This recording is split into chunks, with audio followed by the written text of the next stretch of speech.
Looks like we have a number of people in the waiting room, so I'll give it maybe one more minute, and then we can go ahead and get started.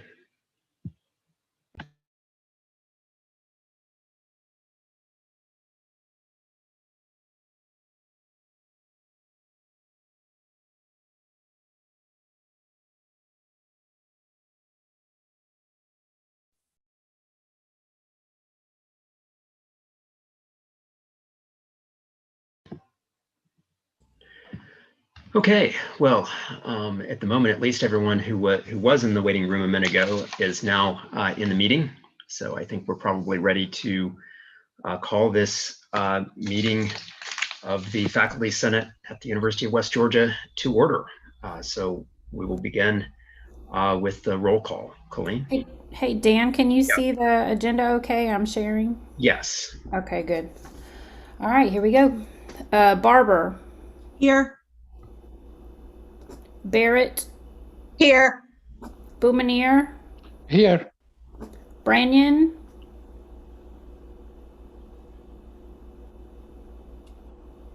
Here. Okay.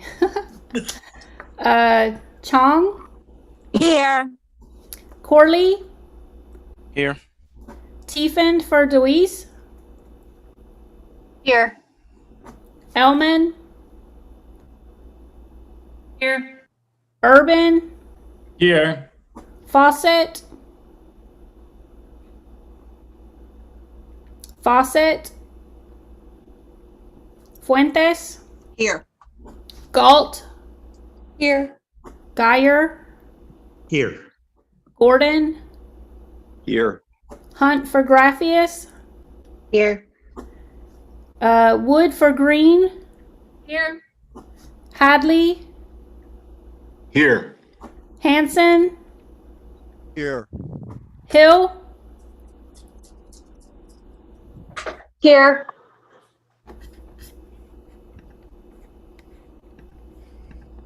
Hodges. Here. Ivory. Ivory. Harapasmino. Oh wait, I'm sorry. Was that Ivory? Yes. Okay, gotcha. Thanks. Harapasmino. Kellison. Here. Kimbrell. Here. Niece. Here. Sue Harapasmino. I just saw you come in, so I'm going to mark you present. Koshkas. Here. Kramer. Here. Lou Yanvoon.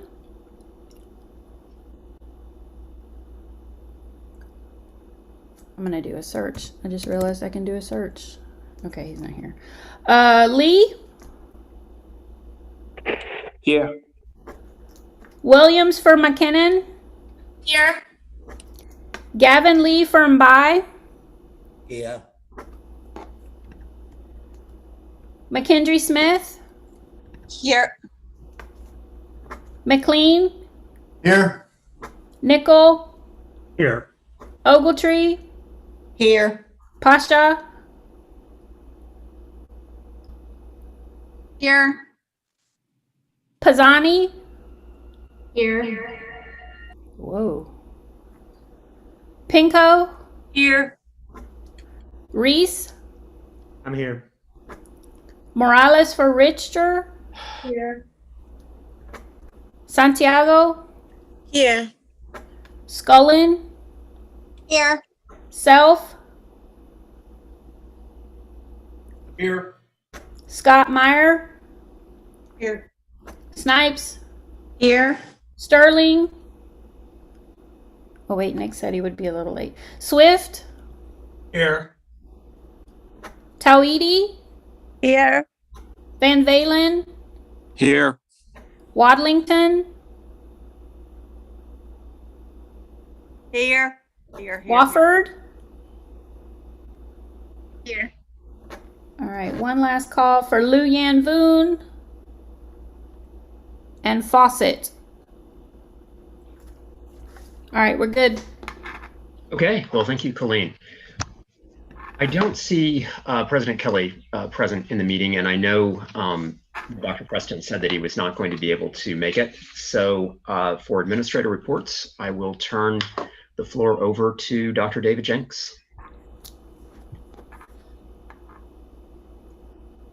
Thank you, Dan. There aren't many things to report.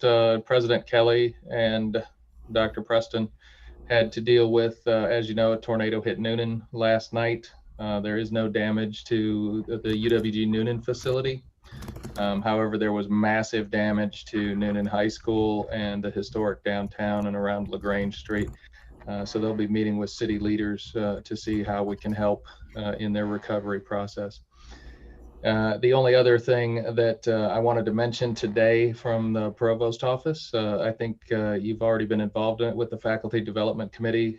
For those that are interested, the e-dossier is live. I think Mark Fawcett was working with David Newton, several others, but he did want to just emphasize that that is up and running now, and the guidelines are all posted. So if anyone has any questions about dossier submission for next fall, those things are all available now. So thank you. Well, very good. I think we probably have some questions, maybe on those policies, but more likely on some unrelated matters. I was given a question from a faculty senator in advance of the meeting to ask. It's really for the president, and so David, you may just want to defer it, but I'll ask it anyway since I promised to bring it to the floor. So this is the question.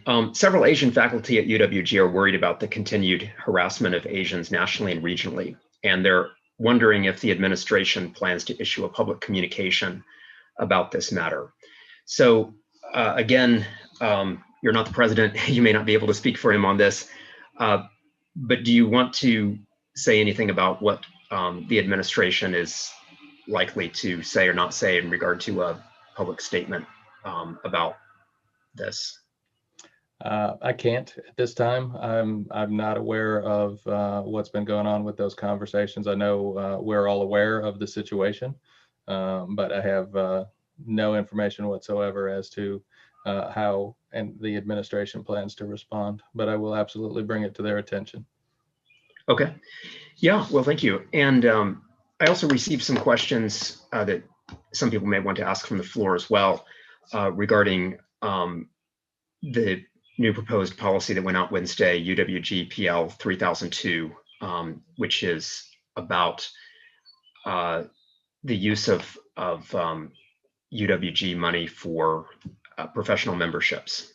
And so one question, and there will actually be several questions on this, I think. One question is, do you, actually, I'm sorry, I'm going to go back before I get to the UWG PL 3002 questions. I have another question about, which I think you could answer, about the caps or the minimum number of students necessary for a summer class to make at a rate that's not prorated for a faculty member. So I think at the beginning of this week in the Provost Council meeting, I think you said that the average for faculty at West Georgia is going to be 18 for undergraduates, 9 for a graduate class, if faculty are going to be able to teach the class without their salary being reduced to a prorated amount. Of course, obviously that varies. Full professors, may have a higher amount than that. The question was whether this is going to apply also to summer study abroad courses or study away courses. Are they going to be held to the same standard in terms of faculty salaries? I haven't had any information about returning to study away, study abroad. I hope we're in a position where we'll actually be able to do that on the other side of the pandemic. But historically, I can't answer what we're going to be doing going forward, but I can answer historically. When we look at things like internships, externships, directed readings, directed studies, theses, dissertation hours, They are not prorated. They can either be prorated or they can be combined. There's several different ways that you can address with those within the colleges. But no, there is absolutely no way you could actually hold those particular types of classes unilaterally to a particular standard, but they will be assessed accordingly. You know, the idea is still to serve students first and foremost, and providing those kind of high impact practices when the opportunity presents itself is going to be something that we pursue continuously moving forward. Very good. Well, I see a couple of hands already, so I'm going to turn to the faculty senators that would like to ask you some questions. First up is Charles Hodges. Charles?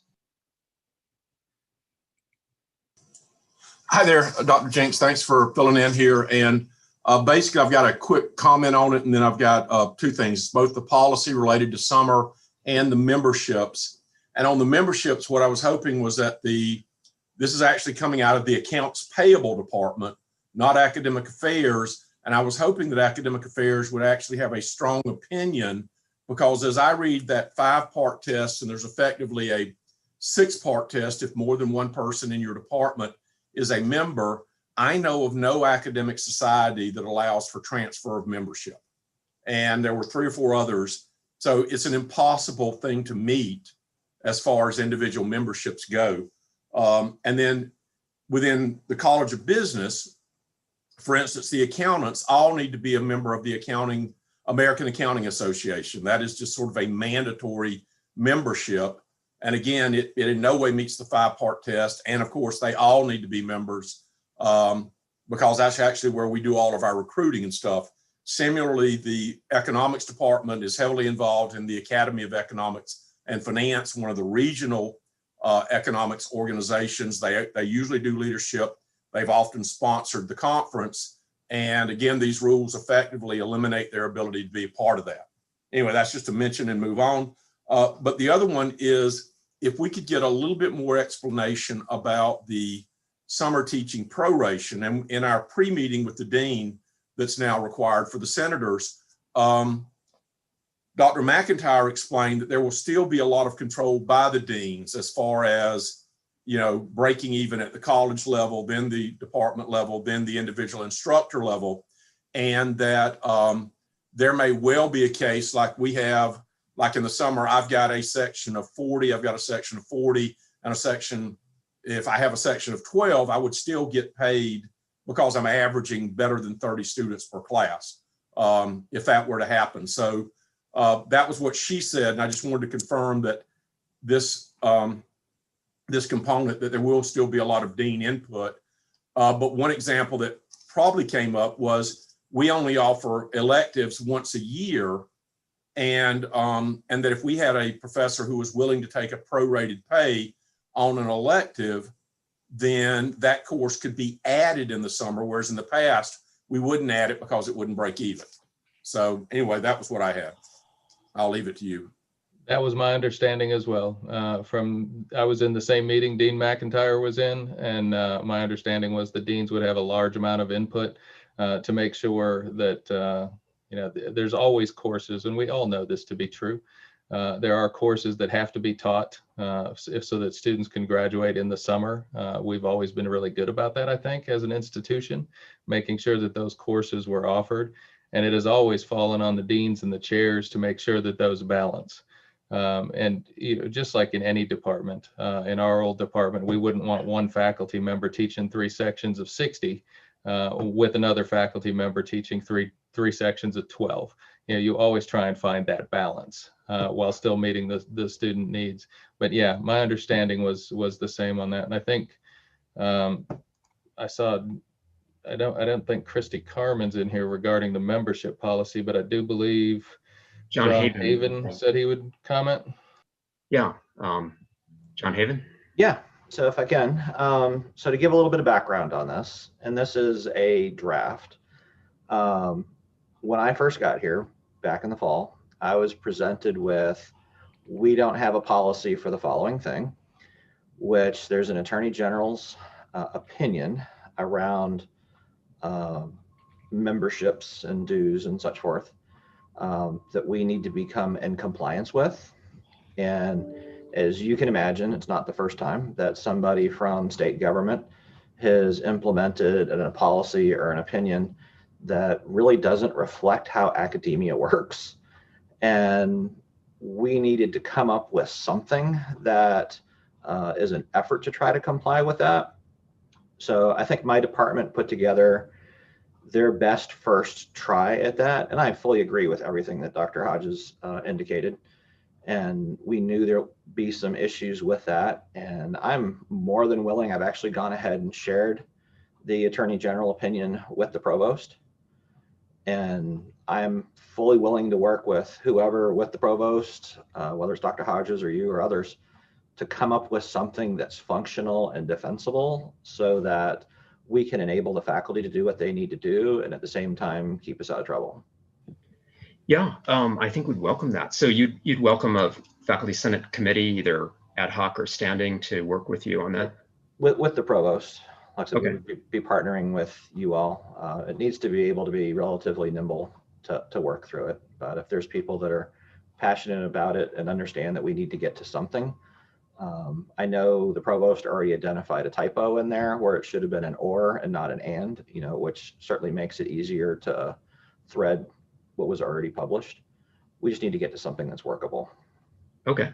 Yeah, I appreciate that. I think maybe when we get to new business today, I'll bring that up for discussion to see if there are volunteers who would like to work on this, or if we'd like to run it through one of our Senate committees. I know that you're facing an imminent deadline. I know we have about 2 weeks, I guess, or less than 2 weeks now. That's the normal turnaround time for one of these, but it can't drag on for months. And then of course, final exams are going to be coming up, and then faculty are be doing their summer things. So we need to get it wrapped up this spring. So the intent wasn't to just go, here's the policy, live with it. We didn't come to faculty senate and say, hey, we need help developing a policy from scratch. We argued back and forth, do we do that? Or do we just do a straw person and put it out there and then just refine the straw person? That seemed like the faster approach, and let my folks try to come up with something that was as functional as possible and then just tweak it from there. So. Okay. Yeah, well, thank you. It looks like we have several other hands. So I'll start with the earliest in the queue, Emily McHenry Smith. Hi, I'm actually going back to the initial question you asked about the anti-Asian violence. People may not know that we have an Asian Studies minor at UWG, but we do. I am one of the co-coordinators, and Yan Yong in the Department of Education is one of the co-coordinators. And Yan and I have actually authored a statement on this that we would like to send out to the UWG community. And we've been trying over the past week to figure out how one does that. And no one has been able to tell us. We've contacted Provost Preston. We've contacted Dr. Fortune. We've contacted SGA because we were told to talk to them. And so I just wanted to let Dr. Jinks know that we have a statement ready to go, although we are speaking on behalf of the Asian Studies program, not the university at large. And if he could suggest any advice for disseminating that, I would really appreciate it.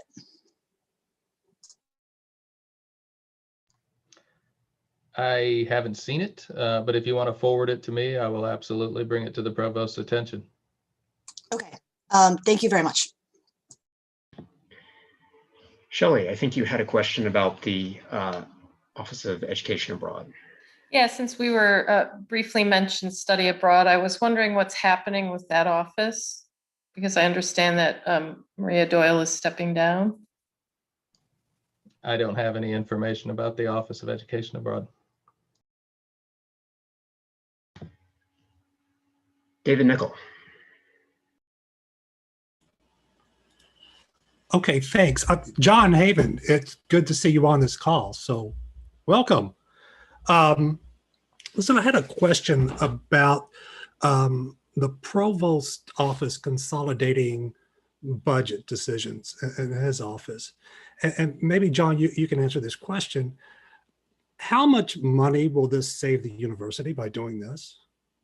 Couldn't tell you off the top of my head. Do you have a ballpark idea? No, I haven't. So do you know what the basis, and maybe this is better for David, what was the basis of that decision then, if we don't know if it's saving us any money? I'd defer to David. I haven't been involved in those conversations, David. I don't have any information regarding it at all. Okay. We'll wait till Dr. Preston comes back to Faculty Senate. And Yeah, I'll ask I would rather he answer on his own behalf on that one. Okay, thank you.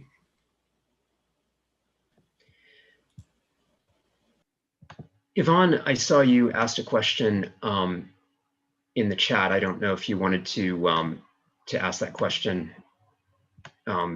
directly in the meeting, or but if so, Sure. the floor is yours. Yes, well, what I heard was when we were talking about memberships, I heard that the Attorney General issued an opinion, and my question was, are opinions mandatory? My understanding is yes. It's kind of like when the Supreme Court issues an opinion. It sort of have to go with it.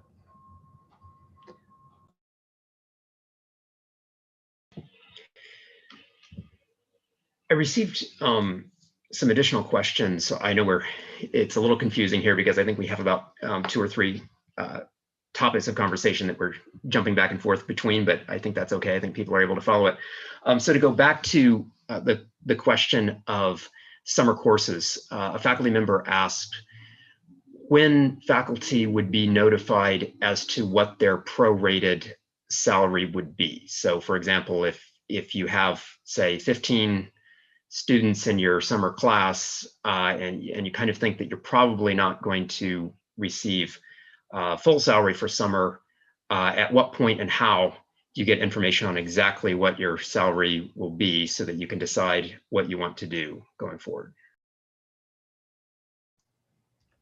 I don't even know where to begin to answer a hypothetical situation like that, other than to say, you know, the deans and the chairs will be involved in those discussions, and it will be based on, you know, a whole host of variables that typically revolve around faculty compensation during the summer semester. It's not going to be based on any one set criteria through the provost's office. It can't be. And those things will have to be determined individually on a case-by-case basis. Well, I guess I thought that there would be a formula for faculty salaries. So in 2017, we had a similar policy about prorated salaries, and we were actually sent an Excel spreadsheet where we just plug in numbers. Here's your base salary for the year. Here are the number of students, are they graduate or undergraduate? And then you see, okay, yes, I'll get $5,000 for this course, or I'll get, you know, $5,500 for the course. So I guess the implied question would be, you know, are we going to be able to get that information this time around? Yeah, and in answer to that, I don't know. You know, I've been here 16 years. I've seen 3 different faculty summer formulas over that time frame. There was one when I arrived, and it was actually a web page. You just plugged in numbers, and it told you, you know, whether or not the course made or not, and what a prorated salary might be. But even that formula still led to a discussion with the chair and the dean afterwards. Whether that's going to be developed for this year would have to come from Dr. Preston in a discussion with the deans, would be my assumption. But at that point, you know, discussing things on faculty salary for summer semester through assumptions is probably not a good idea. So I will say, you know, it may or may not, but I haven't heard any discussion in that regard as to creating a formula yet. Okay, well, thank you. Any other questions for Dr. Jenks?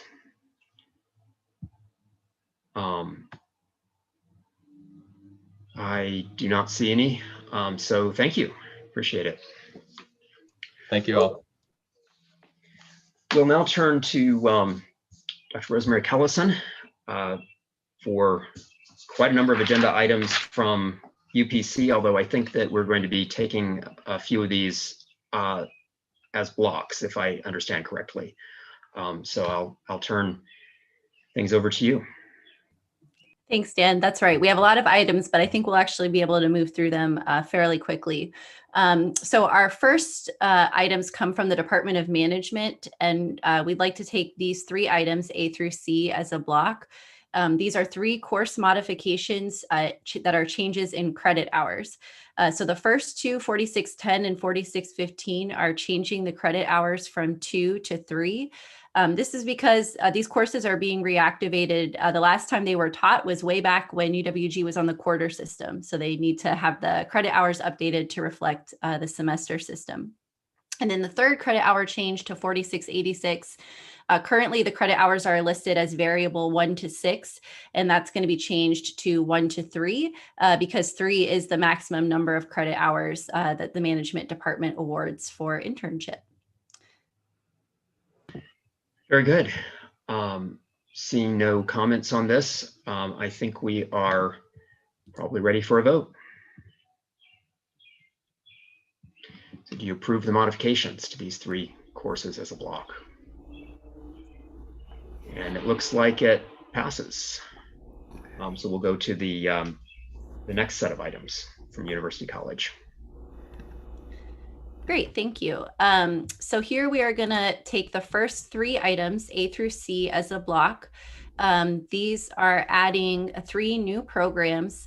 These programs are 3 concentrations within a new fully online E-major degree program in criminal justice. So there's the general concentration, or students can concentrate in law enforcement or social justice. Yes, and it looks like Dr. Elroy Windsor would like to speak. Elroy, the floor is yours. Thanks, everybody. I just wanted to share some concerns that I have as the department chair for anthropology, psychology, and sociology, who have courses that are in this proposal. So when I saw this agenda item shared on Wednesday and reviewed the proposal, I want to take the time to appreciate and acknowledge the effort to introduce a new online major here at West Georgia. I'm sure that's going to be of interest to our students. I have several objections to this proposal, and they're based around the process that the proposal underwent, a couple errors in the documents that were submitted, and some ideological issues. And I'm going to respectfully request that the proposal be withdrawn pending further review for the following reasons. So first, concerning the review process, the proposal includes courses in both psychology and sociology. And the way that our reorganized university works means that some of shared governance took place where there are no sociologists or psychologists that had the opportunity to formally review this proposal until now. And I do want to acknowledge that the DSEPS chair reached out last fall to give us the heads up about it, but we didn't have the opportunity to review the final proposal that was submitted to Curriculog until now. And this proposal has several key differences than how it was originally presented to us. And so there's that we have that remain unanswered. So regarding the process, one of the questions we have is, how can one program add a degree that requires other programs to offer courses? And so the way I understand is that this proposed criminal justice major joins an existing consortium through E-major. But when we pass this, it allows one West program to put up another program's courses. And these courses then become listed in our West Georgia catalog as course offerings, which gives students this impression that we're offering them when we are not. We're offering them through West Georgia, they're being offered through E-major. And it puts programs in this awkward position of having to explain to students how the West Georgia program is not offering it, that it's through E-major, even when it becomes listed in our West Georgia catalog. So it seems that this process, when E-major is concerned, UWG programs don't really have autonomy over their courses. And related to this concern, in the program's prospectus document, there was a statement about how faculty course loads at UWG would be adjusted to compensate for courses. So we have concerns that in psychology and sociology, we may be asked to teach these classes to support this program because of that statement in the prospectus. Now, concerning some of the errors, in the documents that were shared, Sociology 1160 is on the Curriculog proposal and the program map, but it's not on the assessment plan. Soci 3800 is on the assessment plan, but it's not in the Curriculog proposal. And Psych 3850 is on the assessment plan. So we're really unsure what's happening, and we'd like to work together to sort that out. But my one final point rests on some of the issues with sociology having an ideological concern on particularly the social justice concentration that is being offered here. This concentration was not included in the email that we received last fall from Dr. Rutledge. In the proposal that I see or in the prospectus that indicates any clear link between the criminal justice learning objectives and the learning objectives that have a social justice orientation. In my opinion, this appears to be tacked on and uses the E-major's existing organizational leadership concentration in social justice, which sociology had been consulted on, but this is a different major. Criminal justice tends to be focused on law enforcement and corrections, and that is very different than social justice, which is about social movements and inequalities. And in sociology, social justice is a key theoretical and empirical orientation. Indeed, already the focal area of our sociology graduate program, and that we in sociology were not consulted about this from our former sister department from COS is disappointing, and we would like the opportunity to discuss this further and hash out these details. So for these reasons, I am asking that this proposal get withdrawn for further consideration. If it's not able to be withdrawn, I ask my colleagues to respectfully vote it down so that we can engage in more dialogue with the key stakeholders. Thank you. Okay, we have several people who I think would like to speak or have submitted comments on this. I'll turn the floor over to Paul Rutledge. Paul? Hi, colleagues. I appreciate Dr. Windsor's concerns regarding the program, especially relating to the social justice concentration. Three key factors regarding the social justice concentration. One is this program is designed by USG, as Charles Hodges pointed out in the chat.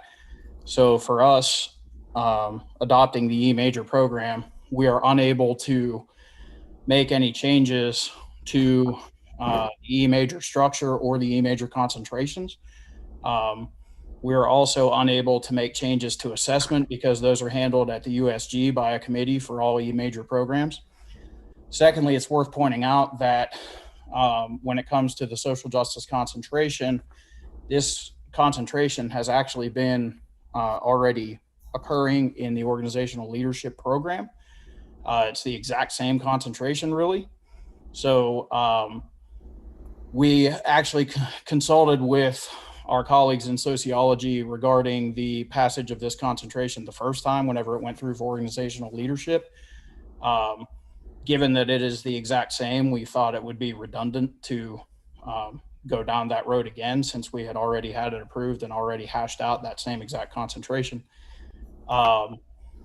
So regarding the concerns over social justice and the concerns over the program, there's not a whole lot that we can really do about the assessment. I think we could actually agree that the assessment plan is probably not as we would like it. But at the same time, these are controlled at the USG. We actually have some input to make changes once we are a part of the consortium. We cannot make changes, though, until we're a part of that consortium, offering that degree. I would also point out that as I communicated to my colleagues in sociology, whenever we started to launch this proposal back in the fall, these courses are not expected to be offered by UWG faculty. They will not be available to students unless they are E-major students. So they will have absolutely no impact on sociology, psychology, or any other department's student credit hours, nor will faculty from outside of our department be expected to teach it. In fact, our expectation would be that these courses would be taught by faculty members at other institutions. Now, one other comment I would make about social justice, it seems that my colleagues in sociology are trying to stake a claim for ownership of social justice. For me, I speak for DCEPS when I say that social justice is worthy of advocating across multiple departments. We certainly would not claim to own social justice. I think that we all should be promoting social justice in our own way. So I would ask my colleagues to allow us to join in promoting social justice, as we would extend that same courtesy to them. However, when it comes to this specific social justice concentration, we are not going to be teaching it to on-campus students. So even if the sociology faculty thought that this was their territory or their turf, it would not be available to their students anyway, nor would it interfere in any way with their programming. So I would respectfully decline on behalf of the Department of Civic Engagement and Public Service to withdraw the proposal. And I would urge my colleagues to vote in favor of it, knowing that it is a USG program that will have no impact on any other department here at the University of West Georgia. I also have had many conversations to verify this with David Jenks, both as provost and since he has returned back to his former position. And with him on the call, he can verify, if he wishes, that we've had these conversations and perhaps provide some assurance for our colleagues in sociology. Thanks. Yeah, thank you. Looks like we have several more people who would like to join the conversation. I'll circle back to the people who have raised hands in just a second, but I want to go to some people that made comments in the chat earlier. So we'll go to Nadia and then to Charles Hodges. Nadia? It just seems like the proposal reads as a typical interdisciplinary studies pathway description. So it combines required courses from multiple programs and so on. So it seems like something that requires collaboration rather than being owned by a single department. And considering that we do have a vibrant interdisciplinary studies major program now, which is also housed in University College, I am wondering if this is something that really should be IDS purview rather than something that is being run by a particular department.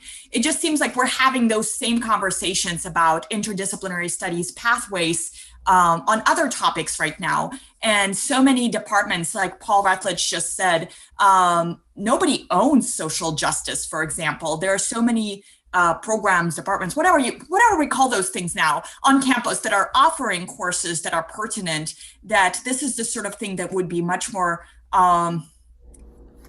well organized if it were run by essentially an interdisciplinary studies umbrella.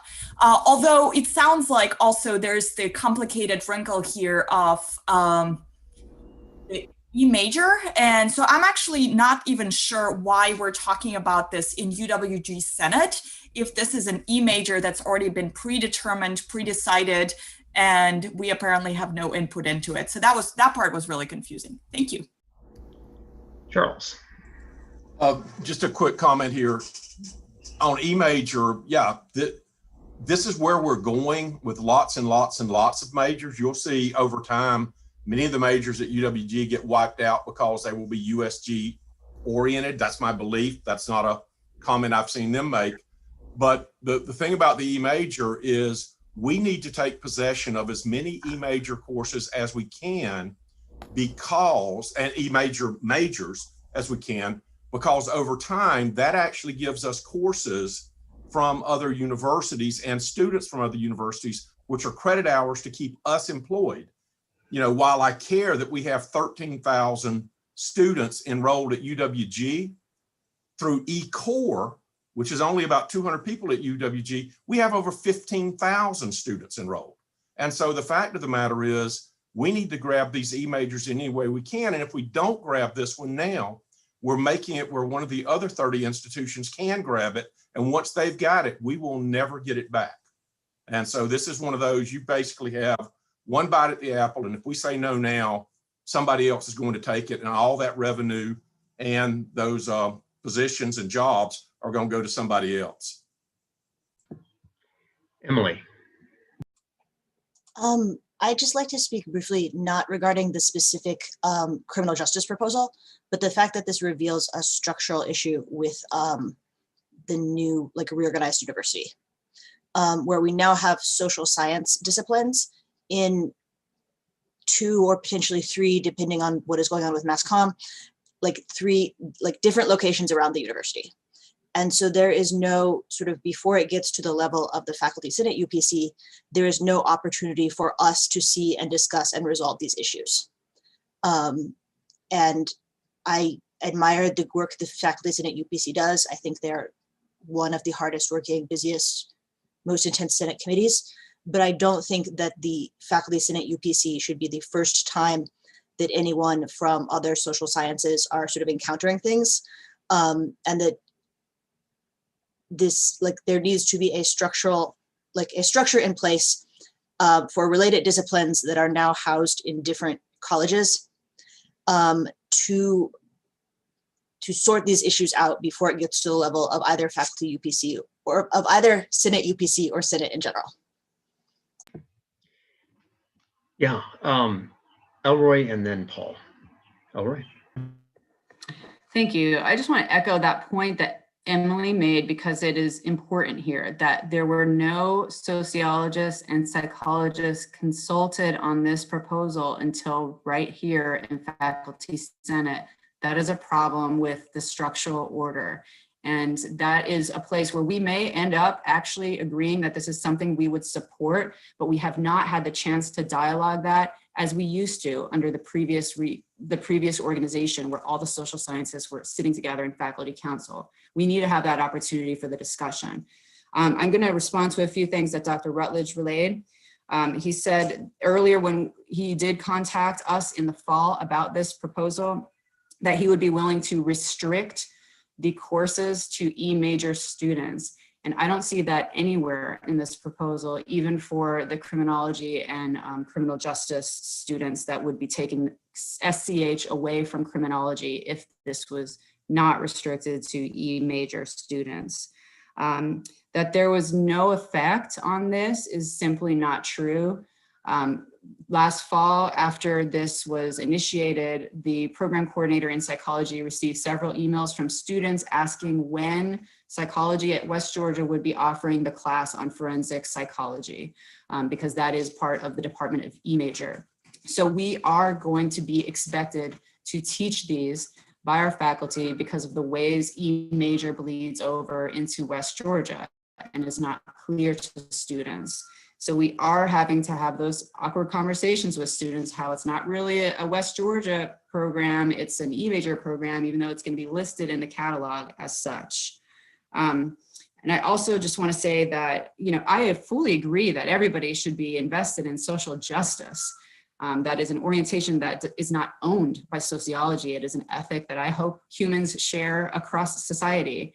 But the reality is that as a discipline, sociology has a long-standing history and current in the dedication to social movements and social inequalities of which social justice is framed around.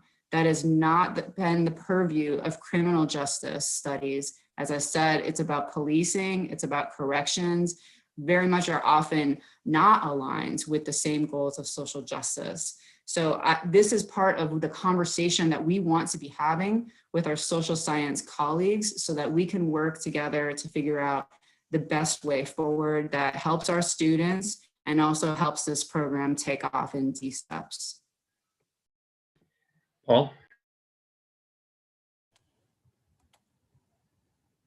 Yeah, I just wanted to comment regarding some of the other comments regarding interdisciplinary work when it comes to social justice. Putting aside the E-major issue, which, as I said, much of the E-major structure is predetermined and outside of our control until we actually enter the consortium. I would say that DCEPS would be very open to interdisciplinary programs relating to social justice, and we would be very open to having those conversations with our colleagues from other disciplines. I share the frustration with structural problems regarding working across disciplines. I'm hoping that we can overcome some of those structural problems of now being in different colleges. I think that is a little bit separate than the E-major concern, given that E-major is a program that we either adopt or not. We can't really make changes to it. We think it would be very beneficial for our students at West Georgia and also in the recruitment of students to offer this program. I've been told very explicitly by David Jenks that students will not be able to take this course unless they are E-major students, that they will be restricted. This has been true in the social justice minor that has already been in place for organizational leadership as well. But the broader point, putting aside E-major is something that we're obviously hoping to bring to West Georgia. The broader point, however, is that we would certainly be open to collaboration on other social justice programming across disciplines. So I applaud my colleagues in sociology and elsewhere for working on these issues, and we certainly would like to be a part of future conversations regarding interdisciplinary programs that are offered on campus outside of the context of E-major that we have a little more autonomy over. Thanks. Shelley. As I said in the chat, I think sometimes it's the culture here that we don't collaborate with each other and rather we mark territory, which perhaps now this can be discussed more broadly. But I have a question about, I don't know much about this E-major and once we're in the consortium, Dr. Rutledge, you say that things can change. I'm assuming you're meaning the curriculum. So what changes would you make if this was put into the consortium, if we were put into the consortium? Yeah, Paul, would you like to speak to that?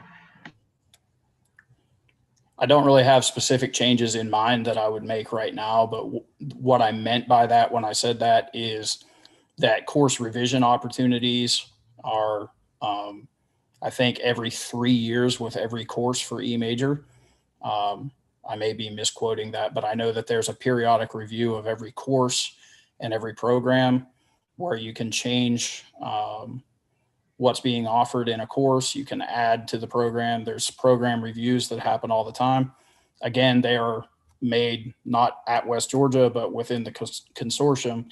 But with organizational leadership, we've actually had many of our faculty who have actually gone through course designs and participated in that process with E-major for the organizational leadership program. So I'm sure that we will have that opportunity as well when it comes to the criminal justice program once we are a part of the group. So follow up, if you're part of the consortium, in 3 years, you could propose that sociology courses be put into this major and it be more interdisciplinary, is that right? Or is the structure such that they all have to be criminology courses? Criminal justice courses.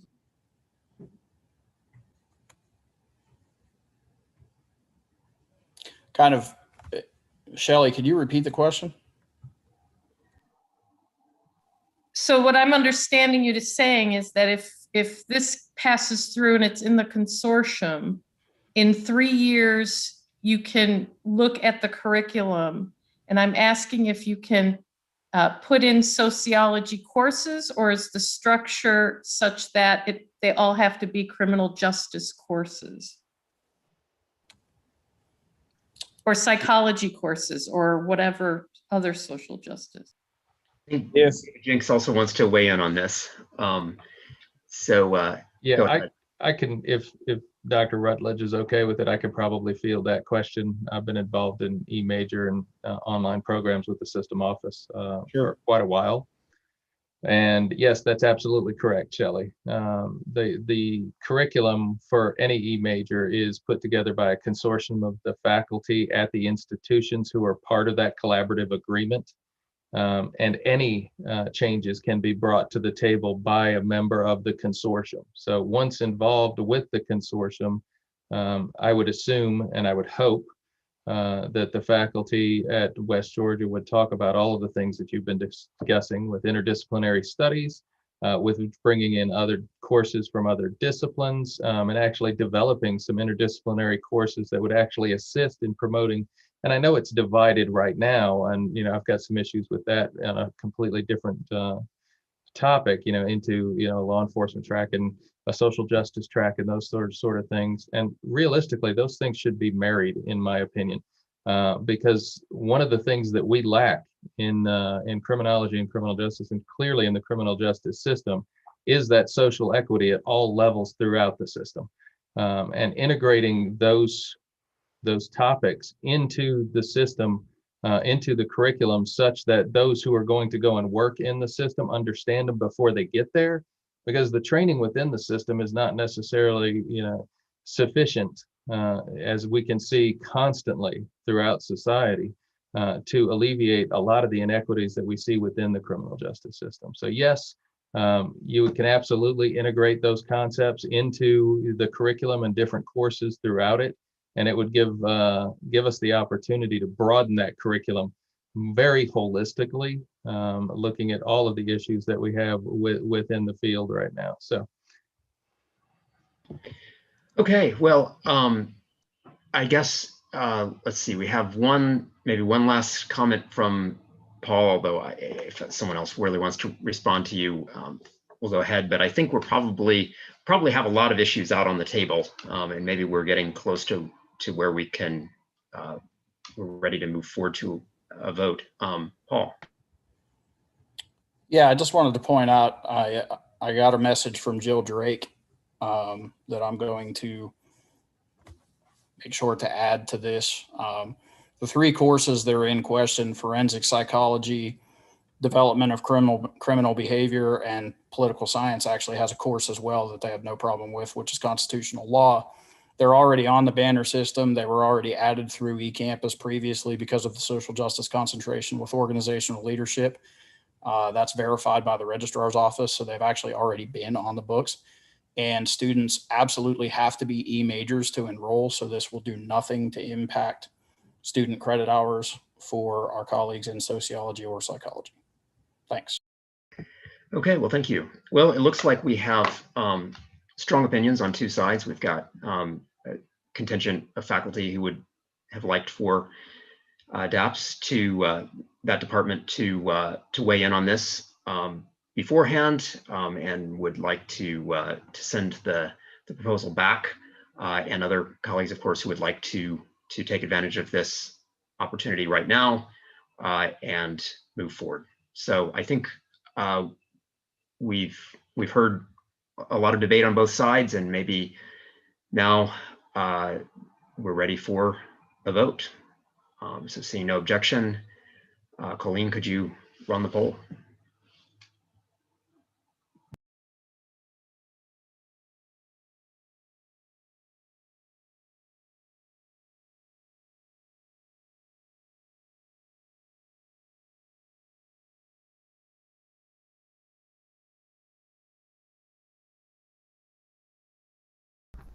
We need 26 to pass.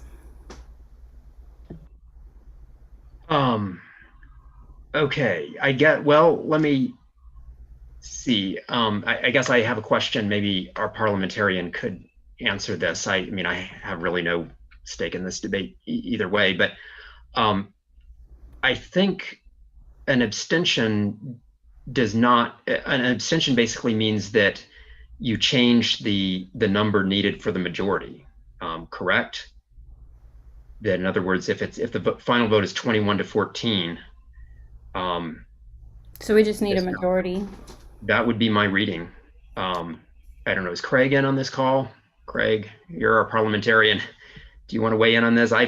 Everything that I've seen from Robert's Rules of Order suggests that unless the organization's rules specifically state that an abstention should be treated differently, it essentially just removes you from the voting.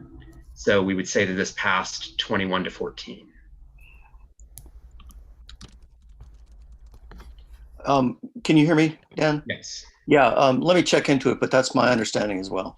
Okay, so I will say that unless I receive information to the contrary, I will say that this passed 21 to 14. All right, let me write down the numbers. 21, yes. 14. And then, of course, we can note 12 abstentions, but I think an abstention simply All right. In the voting. Okay. Well, thank you. It was a vigorous discussion.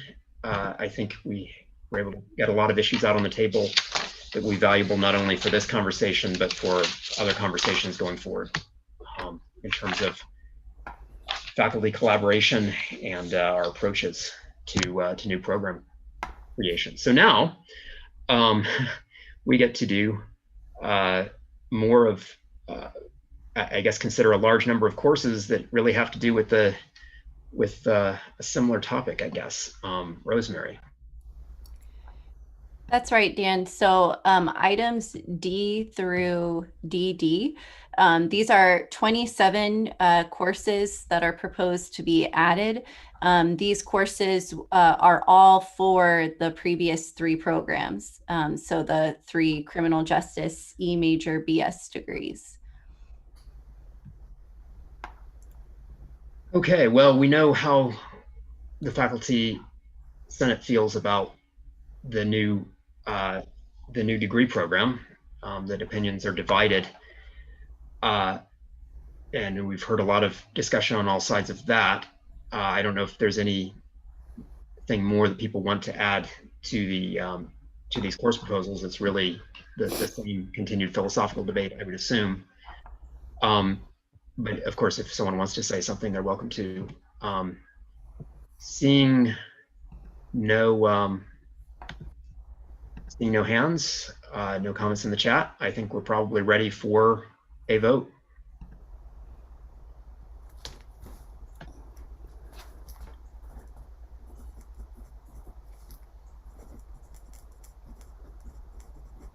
All right, passes. Okay. 29 to 9, I guess. 9. Final number on that. 9. Abstention 1. All right, I'm going to end it and share. Ta-da. Okay, very good. Okay. By the way, the poll is reading, instead of I abstain, it's reading I approve. Oh, crap. I think people know, I hope people know what they were voting for. Do I need to fix it and rerun it? Because I can do that. Yeah, right? maybe you should, because I think that's Sorry about that. Had a lot of people just not voting at all. Okay, let me. All right, sorry, I'm gonna edit it super quickly.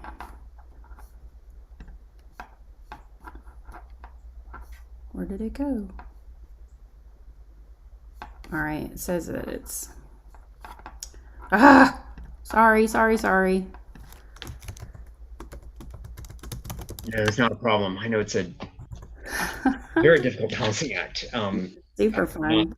I'm just gonna put "Do you approve?" and leave it at that. No. Abstain. All right. Save. All right. It should be in here now. Yep. All right. I'm gonna rerun it, and it says abstain now. Okay. Very good. Just so that we have an accurate.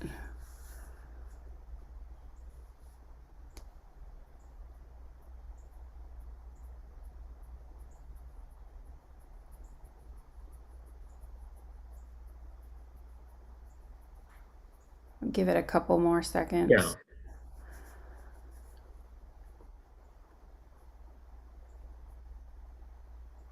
All right, it passes. Okay. So it looks like the vote is 26 to 9 with 7 abstentions right now. All right, got it. Ended. Okay, very good. And I think you have one more information item for us, Rosemary. That's right. Just a huge thanks to Karen Graffius, who has volunteered to serve as chair of the UPC for the next academic year. So thank you, Karen. Well, thank you, Rosemary. Appreciate all of this. Okay, we're going to turn now to Connie Barber. And I believe you have a course proposal from biology, I believe. Hi, everyone. Yes, the first two, A and B, are taken as a block. These are from the Department of Mathematics, Science, and Technology. So it's biology 5425 fire ecology and biology, 5427 conservation biology. These are really came to our committee for housekeeping needs. They needed to change credit hours, frequency of course offering, grading structure, and repeat for credit. So basically when the course was originally set up as a new course request, this information wasn't correct. So like I said, they're going back to correct that.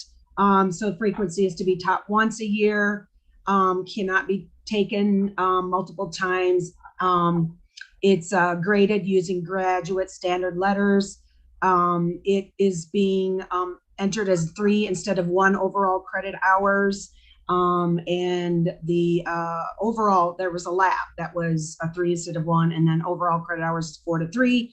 And that's just to bring it in alignment with all of their graduate level course offerings for biology department. It's exactly the same for both of those two, same type of housekeeping. Okay, well, seeing no discussion on this, I think we're probably ready to move to a vote.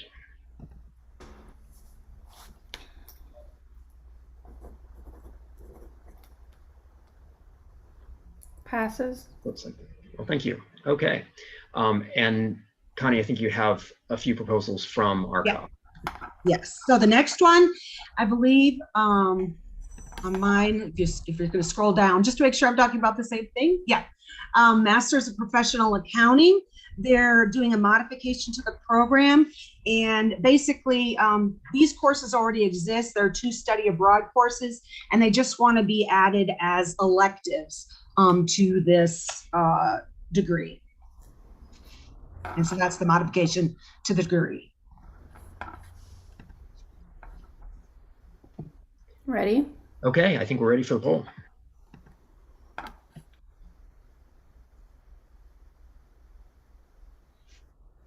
Passes. And I can't remember if I said we were going to take the next 2 as a block or not. You didn't. Sorry. Okay, that's okay. They're really they're 2 different courses, but both of these courses, the Econ 5475, and this is Department of Economics, is a new course that's going to be part of a new 4-course MBA track on data and analytics. As it says, this course is focusing on the analytics part. And the actual major itself is already showing up in curricula, will be on next month's agenda, as well as the other 2 new courses. So these are just the 2 new courses that made it through this time. So we'll vote on Department of Economics, Econ 5475 first. Okay, I think we're ready for the vote.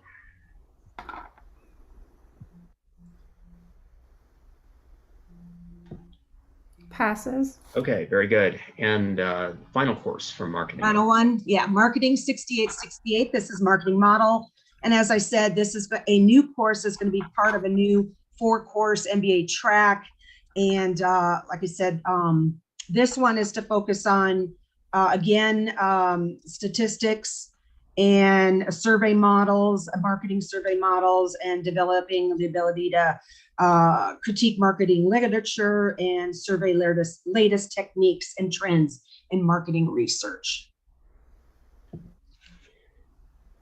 I think we're probably ready for that vote as well. Yes. Passes. Very good. Okay, and I think you have 2 information items for us, Connie. Correct. So the first information item from Sports Management, Master's Concentration in Intercollegiate Athletics, Administration, Sports Analysis. Like the trend that's going on, they are eliminating their GRE application requirement for the program. And then the last one is to thank very much Dina Ness for volunteering to serve as chair of the Graduate Programs Committee for the next academic year. So thank you, Dina. Yes, we should always applaud people who are willing to take on the role of committee chair for a year. It's not an easy service, but it's absolutely necessary. So thank you. And speaking of committee chairs for next year, I think Kathy Barrett from Intercollegiate Athletics and University Advancement Committee has brief announcement. Yes, excuse me. Yes, I want to thank my committee very much that they've agreed to let me serve for another year, and I'm looking forward to it. And we are also working on making sure that our charter fits in with everything that is going on with the university. So we're working on that. Thanks, Dan. Yeah, well, thank you, Kathy. We definitely appreciate your service. Lori Kimbrell, you have a very similar announcement, I think. Right. So due to a lot of people cycling off budget committee, I have agreed to stay on another year. Although in April, May, we may revisit this, so there may be an update. But again, we do have a backup plan, and that's I'll stay. Okay, well, thank you for being willing to stand by in case you're needed. We definitely appreciate that. Okay, well, I think we now turn things over to the Rules Committee for another action item. Angie? Yes. Hello, everybody. As I've been talking to you over the past year, we're working to restructure the charges and the membership on each of the committees.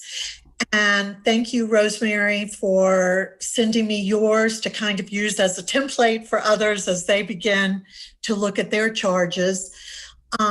The undergraduate program committee has rewritten their charge and has clarified their membership, taking out the different listing the different universities as the different colleges, and has turned it into a more succinct look at who's going to serve on the membership. And I would like for all of us to accept their new purpose and their new membership. It is not significantly different from what they had before. It's just more succinct and explains in more detail who will make up the membership. Okay. Yeah, thank you for presenting that. So what we're going to do is to vote on that today as the Faculty Senate. What we're actually voting on, may seem complicated, what we're voting on technically is a recommendation to send to the general faculty for the general faculty meeting in April, because this is actually a change to the Faculty Senate bylaws and the organizational policies and procedures manual, and those revisions require a general faculty vote. So, okay, we have a request from Patrick. Could you please scroll up to the passages deleted? He would like to see this again. So, yeah. So, yeah. So, yeah, it may be worth explaining a little bit more on this. So, in addition to updating the different colleges, I believe what this does is to abolish the CHIP subcommittee, right? That this was an agreement that the CHIP subcommittee made with UPC. And of course, you know, if Rosemary wants to speak to that further, she can. But there was, I think, belief on both the part of UPC and CHIP that this was not an efficient arrangement. And so this was a mutual agreement from the chairs and meetings of those committees that perhaps UPC could just consolidate and there would no longer be a CHIP subcommittee. Patrick, I think you would like to speak further though. Go ahead. Yeah, and maybe I'm missing something because I'm not seeing the new and the old wording side by side. But I'm just wondering, under purpose, in the old version, the struck passage to recommend policies and procedures concerning undergraduate degrees, etc. That being taken out seems to constitute then a narrowing or a slimming of the committee's responsibilities compared to the new version. And maybe I'm not really understanding the new version correctly, but that's sort of my ad hoc impression, that there's a diminishing of the role of the UPC actually. Yeah, Rosemary, maybe you can speak to that. Yeah, thanks for the question, Patrick. The reason that we struck that line was because basically that's not something that UPC currently does. We don't recommend policies and procedures. Instead, that's really the purview of APC. And so for us, striking that language was just a matter of, it seemed like a bit of duplication between the descriptions of UPC and APC. And it was referring to something that we weren't doing in our meetings. Okay, thank you. Mm-hmm. Very good. Seeing no further hands, no further comments, I think we are probably ready for a vote. So Colleen, if you want to run the poll, I think we're probably ready.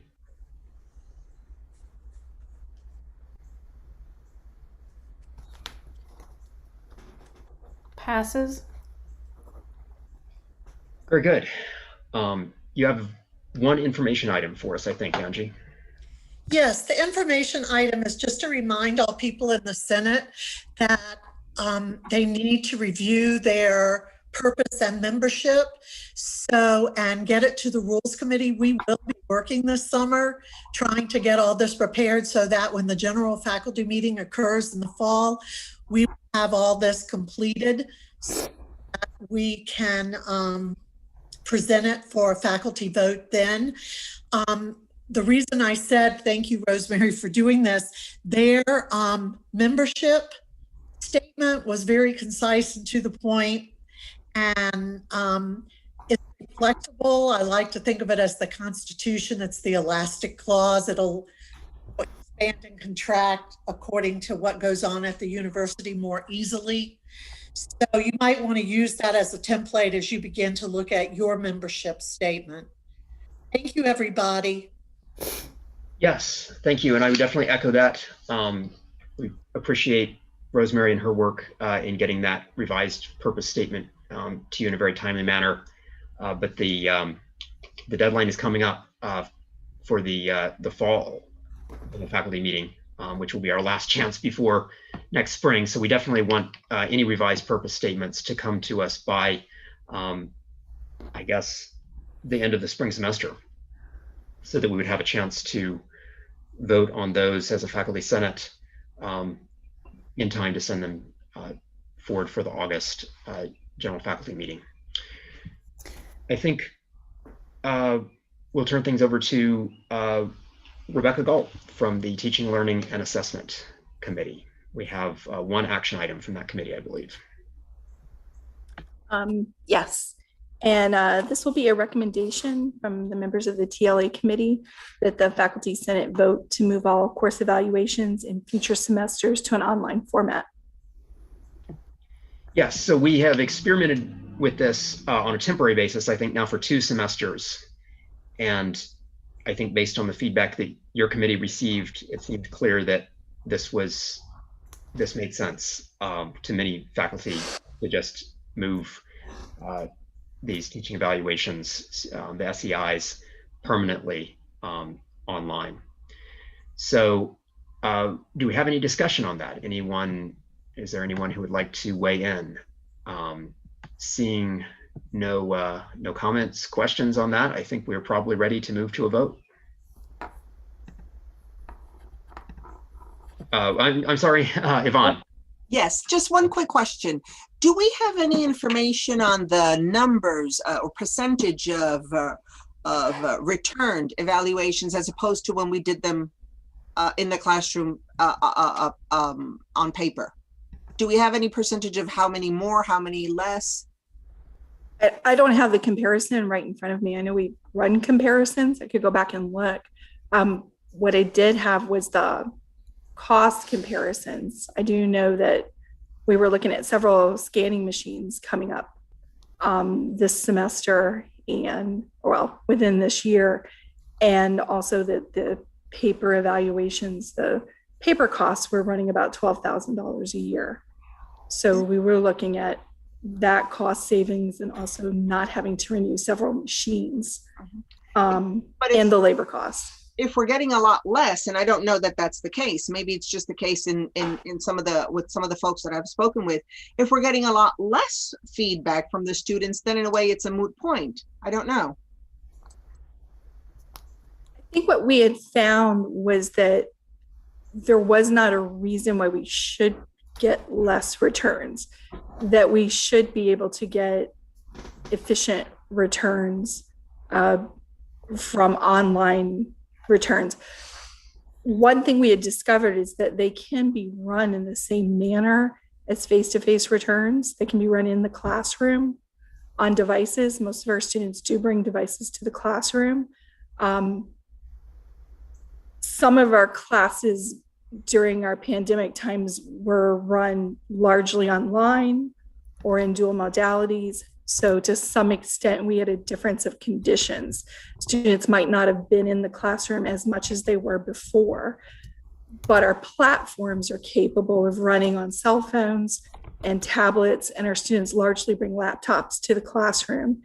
And so classrooms that we're running in face-to-face formats, we can run an online SEI in a classroom, just like we would run a paper SEI in a classroom.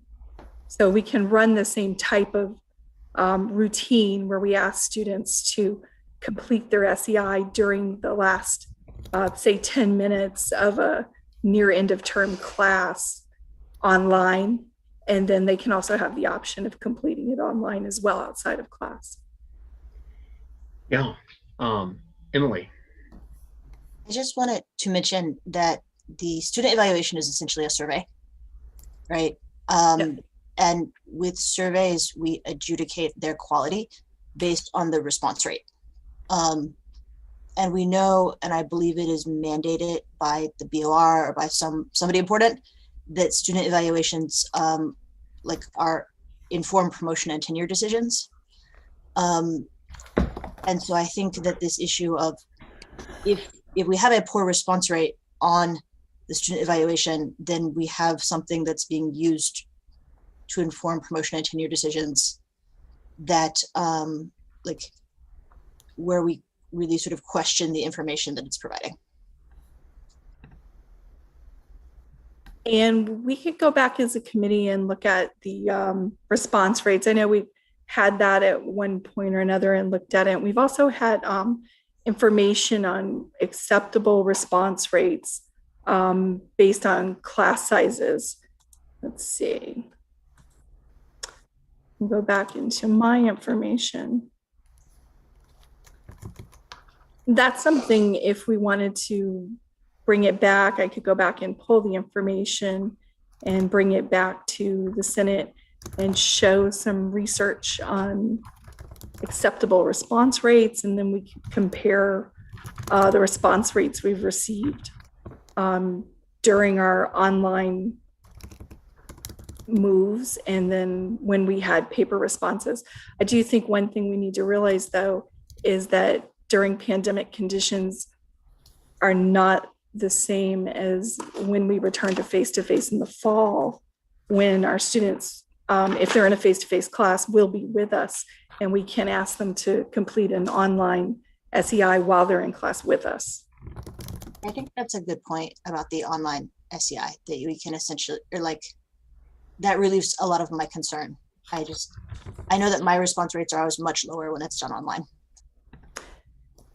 Yeah, I just want to reiterate that point. These can be administered in the same manner as a face-to-face SEI. We have not been able to necessarily do that under the emergency conditions. That can happen starting in the fall when we're back to our regular situation. We can ask students to come in, open their device, open their cell phone. Often they have a laptop or a tablet as well, and complete their SEI in a given class period. Dina. No, I just want to thank everybody for bringing their concerns up. I remember being on the Teaching, Learning, and Assessment Committee for the past 2 years, and what Rebecca had said, I just wanted to echo a few things too. I'll figure out how to put my hand down.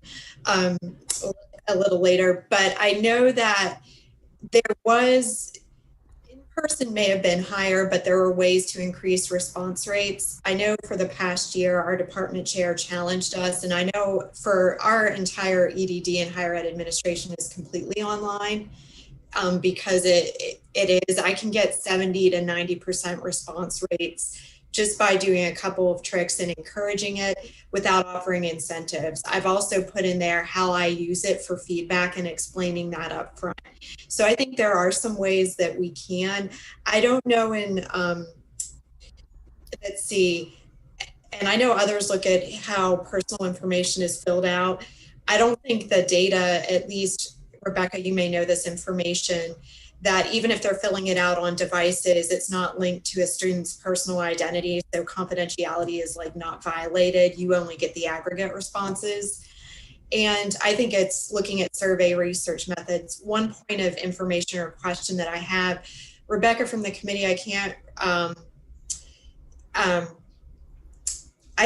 one thing I want to know, are we the only USG institution that does not utilize online evaluations in face-to-face classes? So yeah, Rod McRae can help. Yeah. We are the only one who is not. So I don't know. I know the other costs too was not only paper and pencil, but for some areas, like there was a student worker who had to be paid hourly in terms, and it wasn't a job that was helpful for student employment. They were looking at a machine jamming. So it's all of those costs. So I don't know if that helps any, but that's just what I remember contextually from other discussions that happened in the committee the past 2 years. Yeah, I appreciate that information, Dina. And what you just mentioned about student workers or staff, I think is a real concern that we need to consider, that as we've been going through discussions at this university about the way that staff are overstretched and many departments are not given the staff people that they really need to keep things running. Remember that paper forms do require someone to work through them in processing that might not, is not the case as far as I know for all of the online SEI models. So we do have a question that came in the chat that I think is needs to be brought up. And maybe Rebecca can speak to this. If online evaluations occur on personal devices, does this mean students are revealing who is filling out a given form? It does not. Our course eval system is set up to bring their information in and not identify them. Very good. Well, and to answer Dr. Sethna's question, they could have done SEIs while in face-to-face classes online this semester if an instructor chose to do that. There was nothing stopping them from doing that. It might have been a matter of information, people not understanding that it could have been done.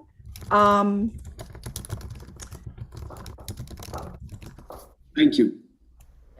Yeah, and Dina's comment says, I've done the online evaluations in my face-to-face classes this past year as I've taught in person during the pandemic.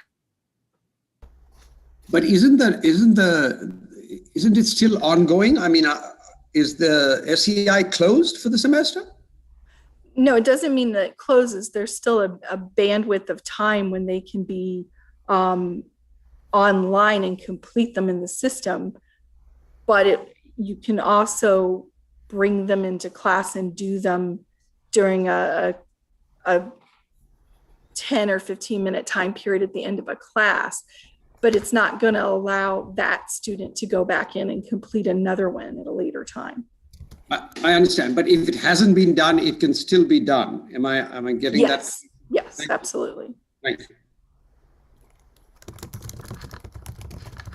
Okay, well, I do not see any other hands raised, and no additional comments have come through, so I assume we are ready for a vote. Colleen, you're welcome to launch the poll.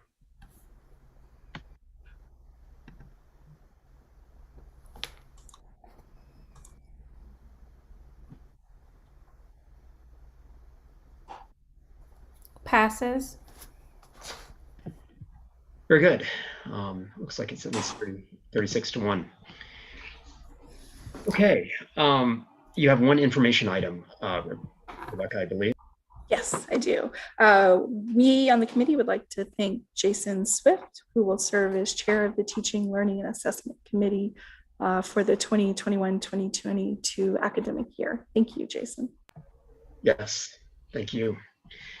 Well, at this point, we move into old business. And of course, all of you who were here last month know that we had some concerns that we discussed as the Faculty Senate last month about Procedure 1002 and shared governance. During the intervening month, I tried to do a lot more research to make a case. Well, I just wanted to see what I would discover. And I first thought I would look just briefly to see what the provenance of the organizational policies and procedures was. And I quickly found that.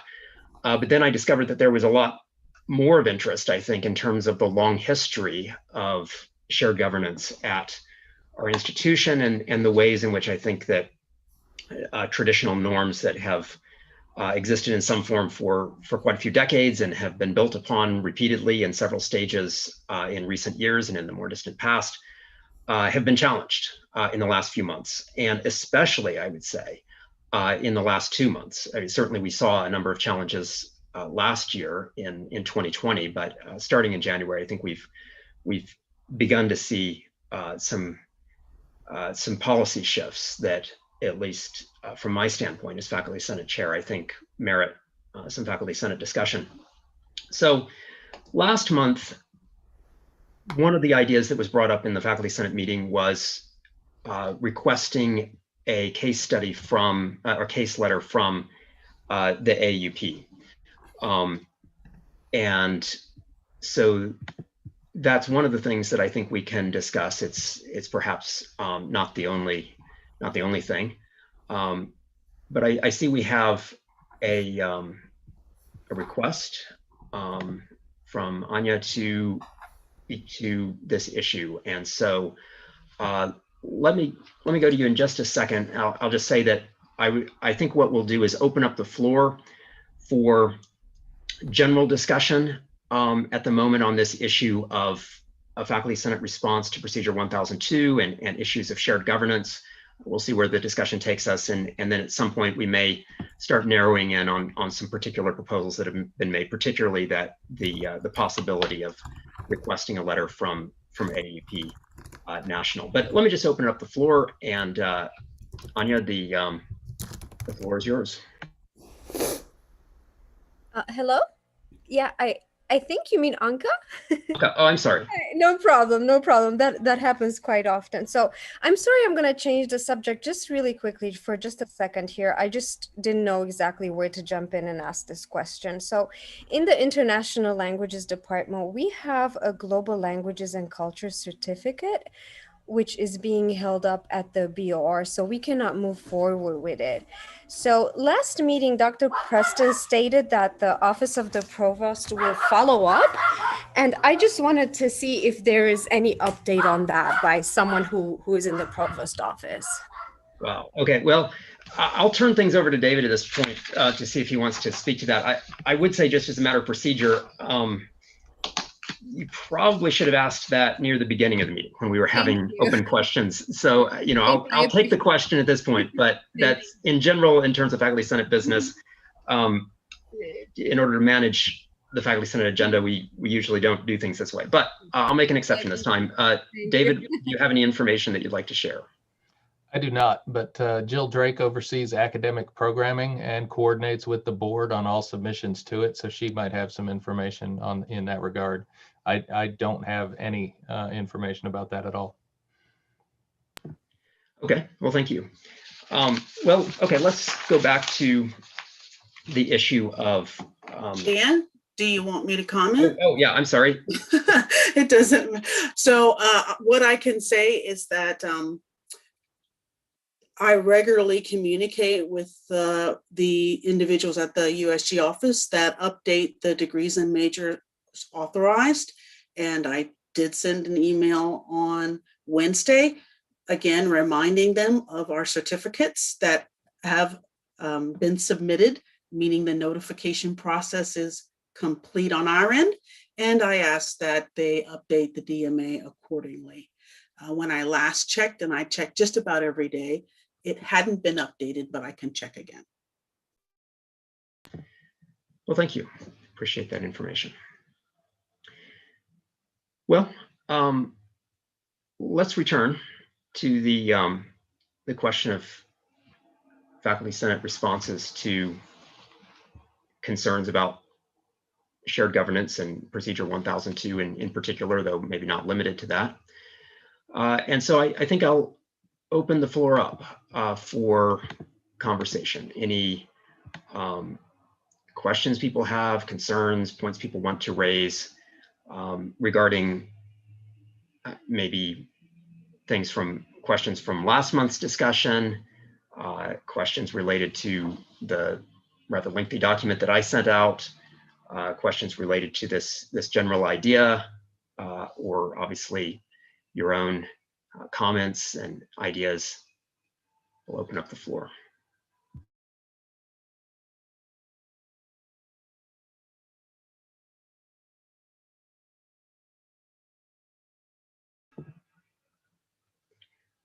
Well, I know it's a little awkward to just have something this broad without something specific. Well, let me actually introduce a proposal that was made last month, though we decided not to go forward with it right at that moment. But we'll reintroduce this, and that is okay. That is that we're going to, the idea of requesting a case letter from AUP National.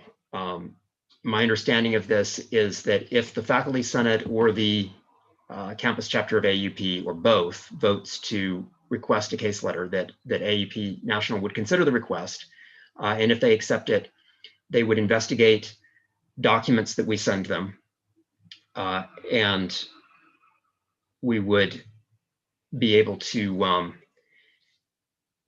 send them, I guess, a package of materials to make to make the argument that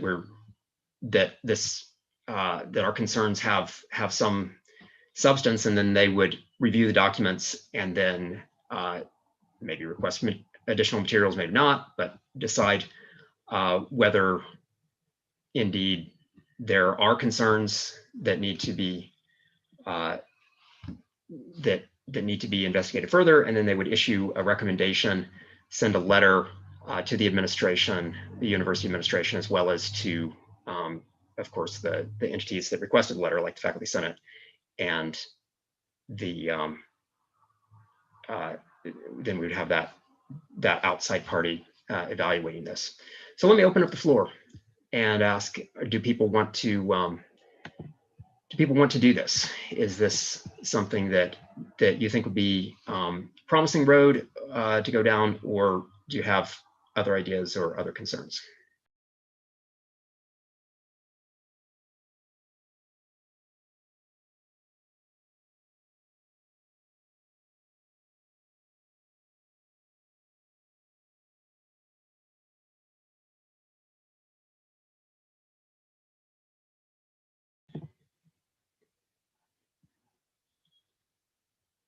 Patrick. Yeah, I do have an opinion about the question you just raised, but as you started speaking, I was wondering if it would be helpful maybe first to channel the discussion a little bit, if you could perhaps sort of give us a little bit of a summary of your essay overlooking the history and current outlook of faculty governance at West Georgia. I really would like to thank you for putting this together. It's incredibly helpful. I could see a lot of uses for this too, outside of just informing the Faculty Senate, especially if we wanted to make a stronger case beyond our own body and campus here. So, but I was wondering just if you could give us a little bit of the gist to restate kind of like your major findings and where your main points of concerns lie. Is that a valid? Yeah, that's a good question. Yeah. So what I found that first of all, I guess maybe the biggest surprise to me in my research that I had not expected was to find that there was a very strong tradition of faculty governance at West Georgia College from the beginning.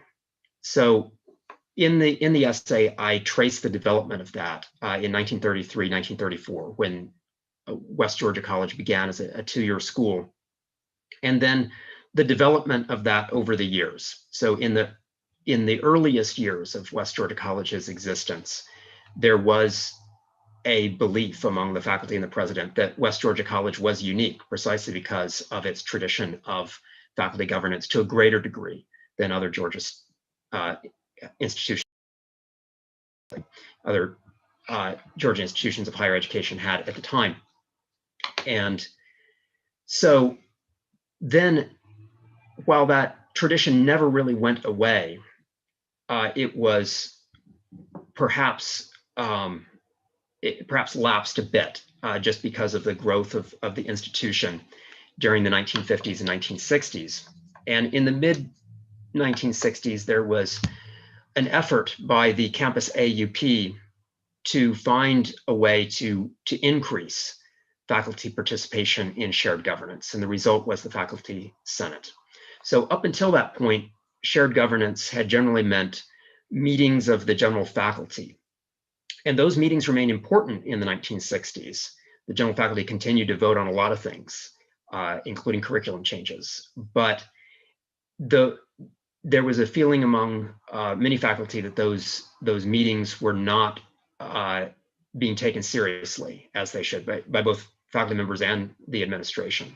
And there was a belief that perhaps the Faculty Senate, which the national AUP was promoting at the time as a possibility for increasing faculty participation and shared governance on campus, could be the way to really have a meaningful faculty voice in policymaking at the university. So there were two proposals for a Faculty Senate. The first one that was introduced in 1968 and 1969 was rejected by the BOR on a few grounds that I mentioned in the essay. And so then the proposal was reworked and resubmitted in late 1972 and early 1973 to the BOR. And this time the proposal was accepted. But not only was the Faculty Senate created with a very strong role in policymaking, not just in terms of academic policymaking, but in terms of policymaking across the university and in every way that might affect faculty and students. But not only did that happen, but the faculty actually rewrote the statutes of the college. And so what would become the statutes of the University of West Georgia date back in an earlier form to those 1973 statutes that that West Georgia College adopted. Those statutes were written by the faculty in conjunction with conversations with people in the BOR as well as the administration at West Georgia College. But they were produced ultimately by the faculty and voted on by the faculty. And those statutes could be modified only by a general faculty vote and the approval of the BOR. So by the end of 1973, something very important was created at what was then West Georgia College. That is, there was a Faculty Senate that had a direct voice in the policymaking of the institution. And Colleen, maybe you could share that document if you could, please, and scroll down to somewhere around page 19 or 20. There's a photo that I include from just taken with my iPhone, but it was a photo of this chart that was drawn up by the drawn up by the president, who was Ward Pafford at the time.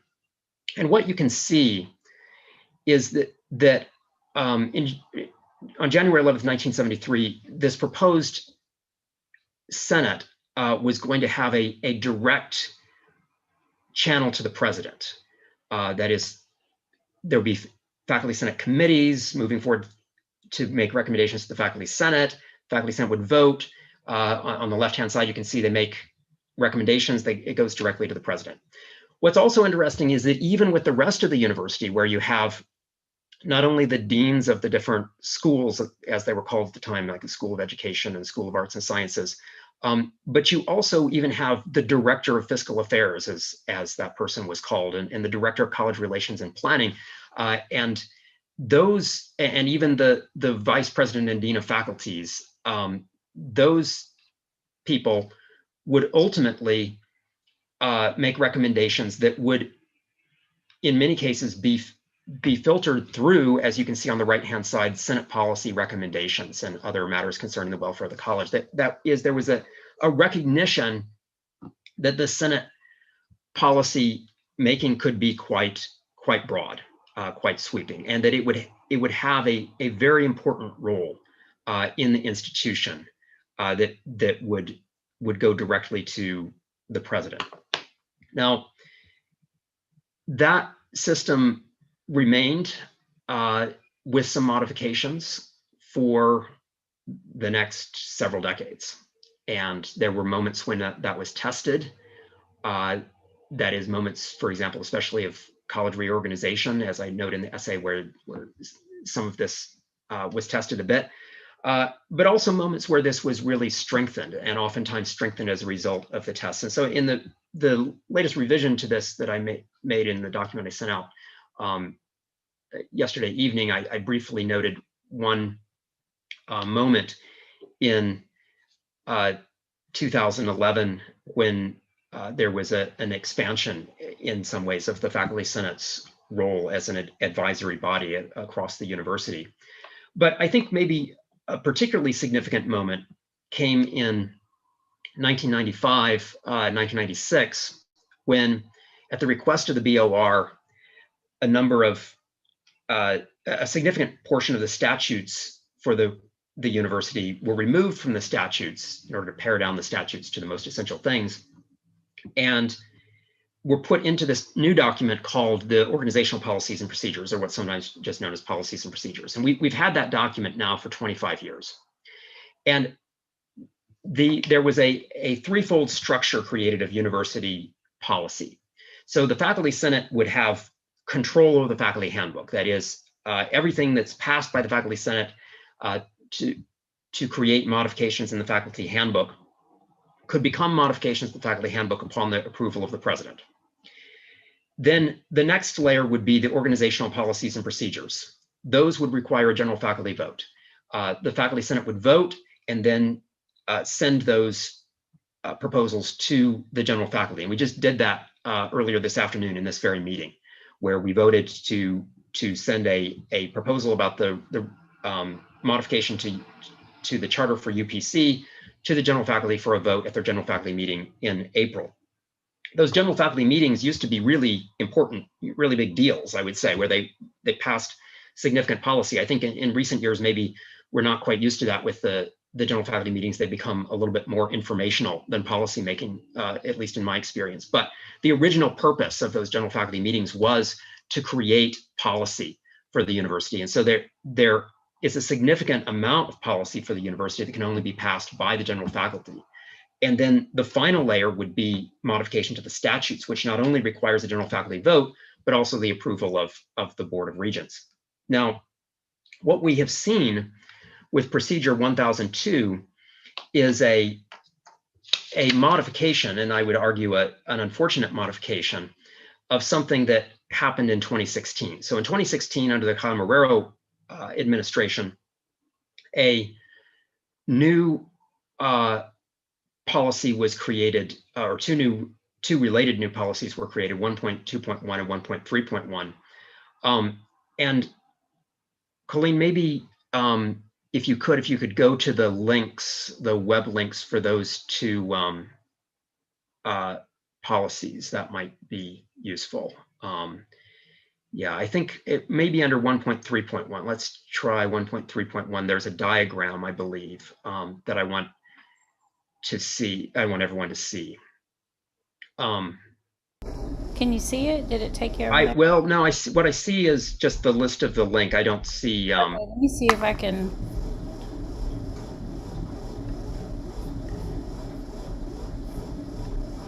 Yeah, and if you can't get to it, I mean, it's not the end of the world. But what those policies did passed in, oh, thanks. Yeah, here we are. So, okay, I think it's on near the end of the document, like the second or third page. Is there an appendix? Or maybe it's, okay, so maybe it's in 1.2. The other one? Let's try 1.2.1. And see if it's there. Okay, yeah, let's scroll down.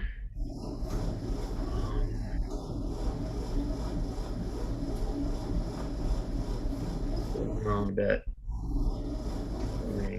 Is there an appendix?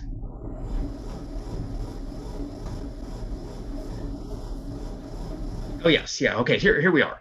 Yeah. So okay, so what we see with this, with 1.2.1 established in May 2016, is that for non-academic policies, that is, policies that do not originate in the Faculty Senate, that don't have to do directly with academic affairs, there's an initiator that goes through the University Lawyer's Office, the University Counsel's Office, and then a policy task force. This policy task force consisted very heavily of non-faculty, but there was also some faculty representation on this policy task force. And then it would go through an advising committee and then public comment period in University Council and back and to the president. Okay, so now scroll down one page, please. But for faculty, for all proposals governed by the Faculty Senate, what we see is that the Senate committee submits a policy draft to the Faculty Senate. The Faculty Senate then votes, and it goes directly to the president, and it goes to the University Policy Task Force just for formatting and posting on a website. So when this policy was created, the policy 1.3.1, what we're looking at is 1.2.1, but at the same time, I think in the same month, 1.2.1 and 1.3.1 were signed into policy simultaneously. And 1.3.1 specifically mentions the organizational policies and procedures as continuing, though this would certainly be supplementary to this. It was in some way changing the way that policymaking was conducted at the university. With this system, 1.3.1 and 1.2.1, I would say we're not ideal in terms of what the faculty had really been pushing for. In around the year 2000, the faculty had pushed for and created, succeeded in creating a staff advisory council, which they really envisioned at the time as functioning similarly analogous to the Faculty Senate. And that never really happened, and it certainly didn't happen in these policies. That is, for policies outside of academic affairs, there was not a body analogous to the Faculty Senate. But nevertheless, these policies, I think, were really important for the preservation of some form of shared governance involving faculty at the university, in the sense that they codified the direct channel to the president that the Faculty Senate had traditionally had. And even in this increasingly large area of policy that was non-academic in nature, there was still a role for limited, at least limited faculty voices on the policy task force.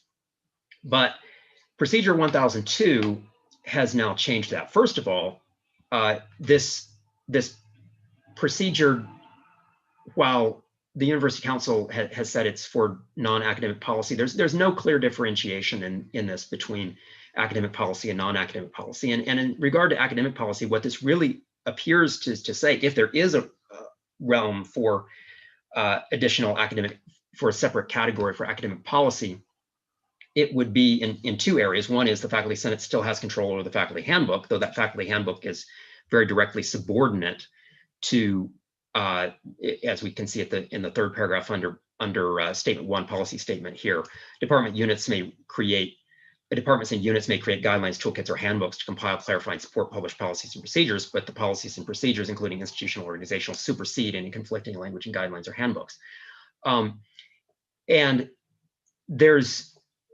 it's possible for the Faculty Senate, of course, to propose policy, and maybe we should propose policy that could then go through this process, through a 14-day waiting period, public comment period, and that sort of thing. And as we saw today, which is a pleasant surprise from one of our vice presidents, Vice President of Finance, said welcomed dialogue with the Faculty Senate on modification to UWG PL 3002. And so there are unofficial ways in which the Faculty Senate could continue to be involved in policy. But the problem is that in terms of a procedure, what seems to have happened is that the general faculty vote that was always required for everything that would go into the policies and procedures is now completely bypassed. And the faculty senate's role is largely truncated.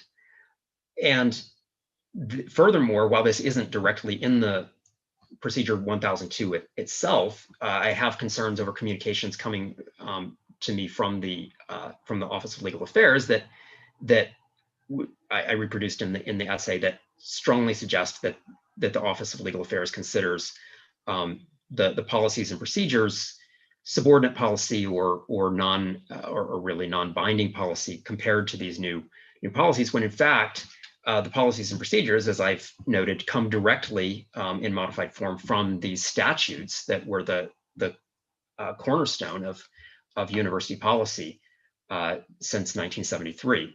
So I do believe that there has been a loss in faculty participation in the policymaking process in ways that challenge what I said is a 47-year tradition. We could even say it might be more like an 87-year tradition if we go all the way back to those first general faculty meetings in 1933. But certainly in terms of the modern construction of faculty senate and general faculty meetings, that dates back to 1973, and it's been modified and strengthened in some ways over the years, all the way until now. And now we have a number of things that are called into question. So that's my summary of what I argued, and I'd be happy to open the floor for comments, pushback, other interpretations, anything that people want to say.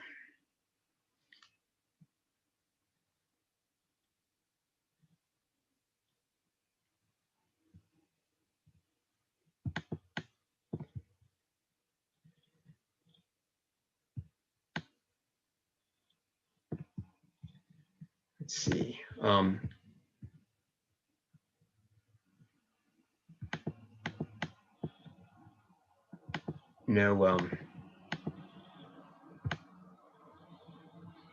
No comments. Well, let me shift gears and talk a little bit about. I may. Yeah, go ahead. What? This is Belinda Olivieri. I'm not an elected senator at this time, but I wanted to substantiate, I guess, the content of Dr. Williams' essay. Many of the documents that he cites are here in university archives, and his essay provides full citations for those. So if you have any questions or want to see any of the items that are replicated in the images in his essay, that they are here. And I know from administering university archives for over 8 years that indeed that, in my reading of them, that Dr. Williams' assessment about strong faculty governance and a presidential support for strong faculty governance has been very true up until this point. Well, thank you. Thank you, Belinda. I really appreciate that. Okay, yeah, I think that would be a comment from Harry Nelson. Can we get a copy of the 1996 documents that originated? Yeah, they're actually in the appendix, or at least 2 of them are. There may be others, but on the last 4 pages of the essay that are included in the faculty senate agenda for today, there are photographs of those, and of course, if you wanted a more official looking PDF scan, I'm sure you could request that. But we have documents that directly talk about the organization of those and how those were voted upon, and how they came out of the statutes. So that is there. Also, the Special Collections does have earlier editions of statutes and policies, and those can be, here we have something very direct from the Statutes Revision Committee that was involved in this, and statement of the origin of these this 3-tiered system: statutes, organizational policies and procedures, and faculty handbook. So yes, there are citations in the essay that will help you, but certainly if you, I'm sure if you have a research request as well, Glenn would be happy to direct you to the sources. Well, yeah, Matt, yes, Angela, please. Dan, what is your next recommendation? Well, I would like to make a recommendation. Let me go to Kathleen first and make sure we, make sure that I have a chance to hear from everyone that wants to speak, and then I'll make a recommendation.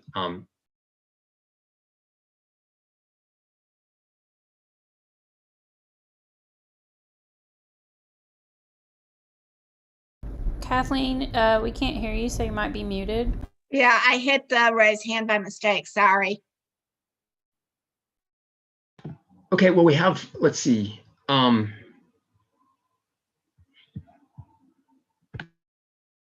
We've got Kathleen, Scott, Scott Muir, do you want to speak, or if not, okay. I did want to say something. Yeah, go ahead. Briefly. First of all, I want to thank you for this document. It was really informative and useful, and just a really wonderful history of our university. I think it's really, truly a travesty that we might lose what we've had over all of these years.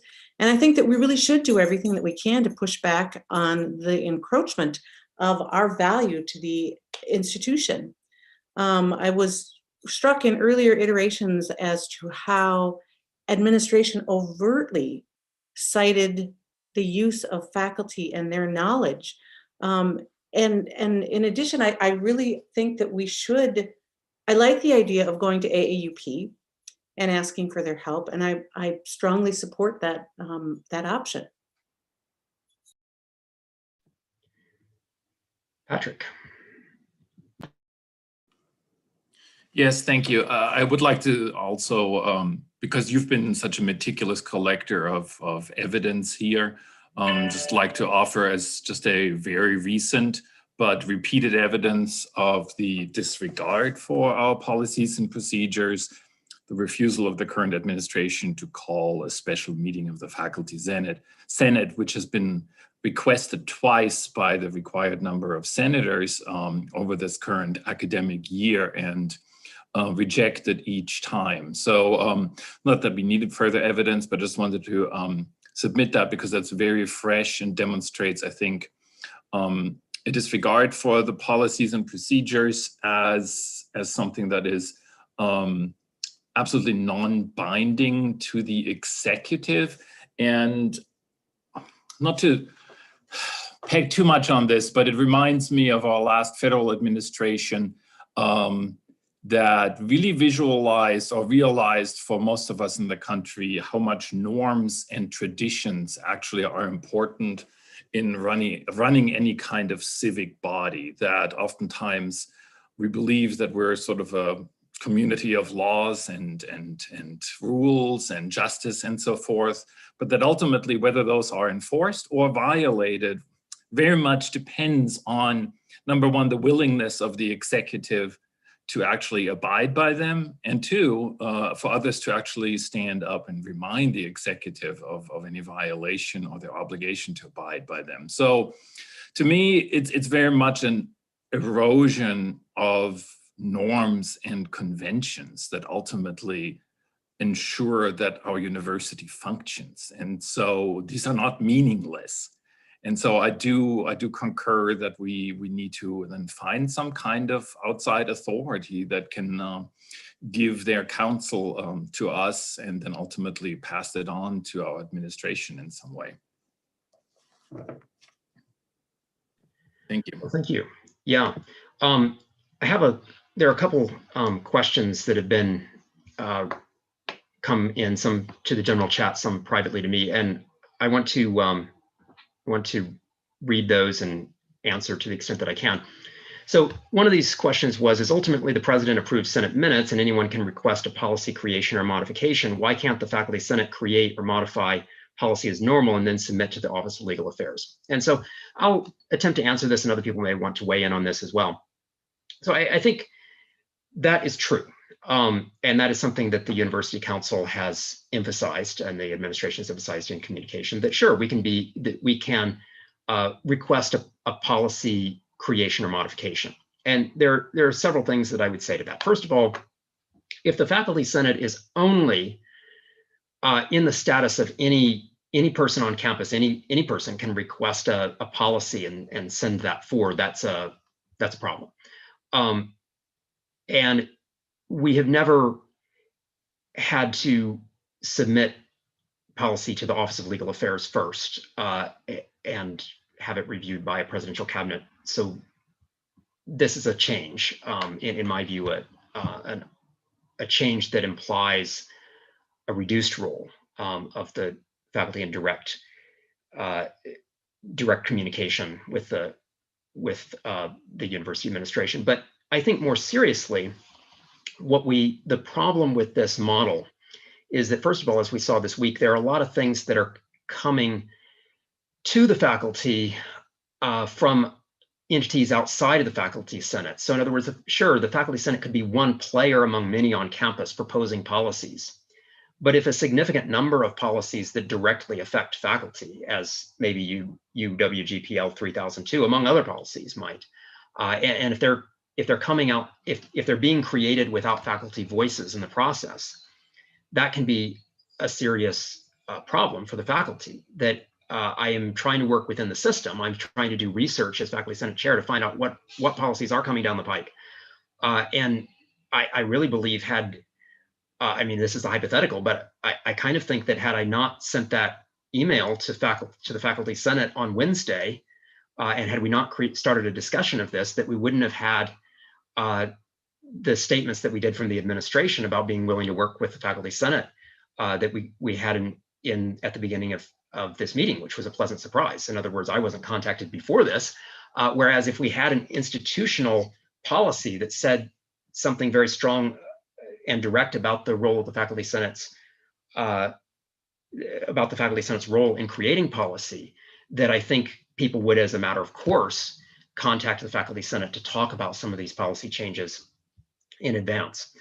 But the other thing that really hasn't come up very strongly in these discussions, but I think after my research I want to bring up, is that one entity that has completely been cut out of the new policy making is the general faculty.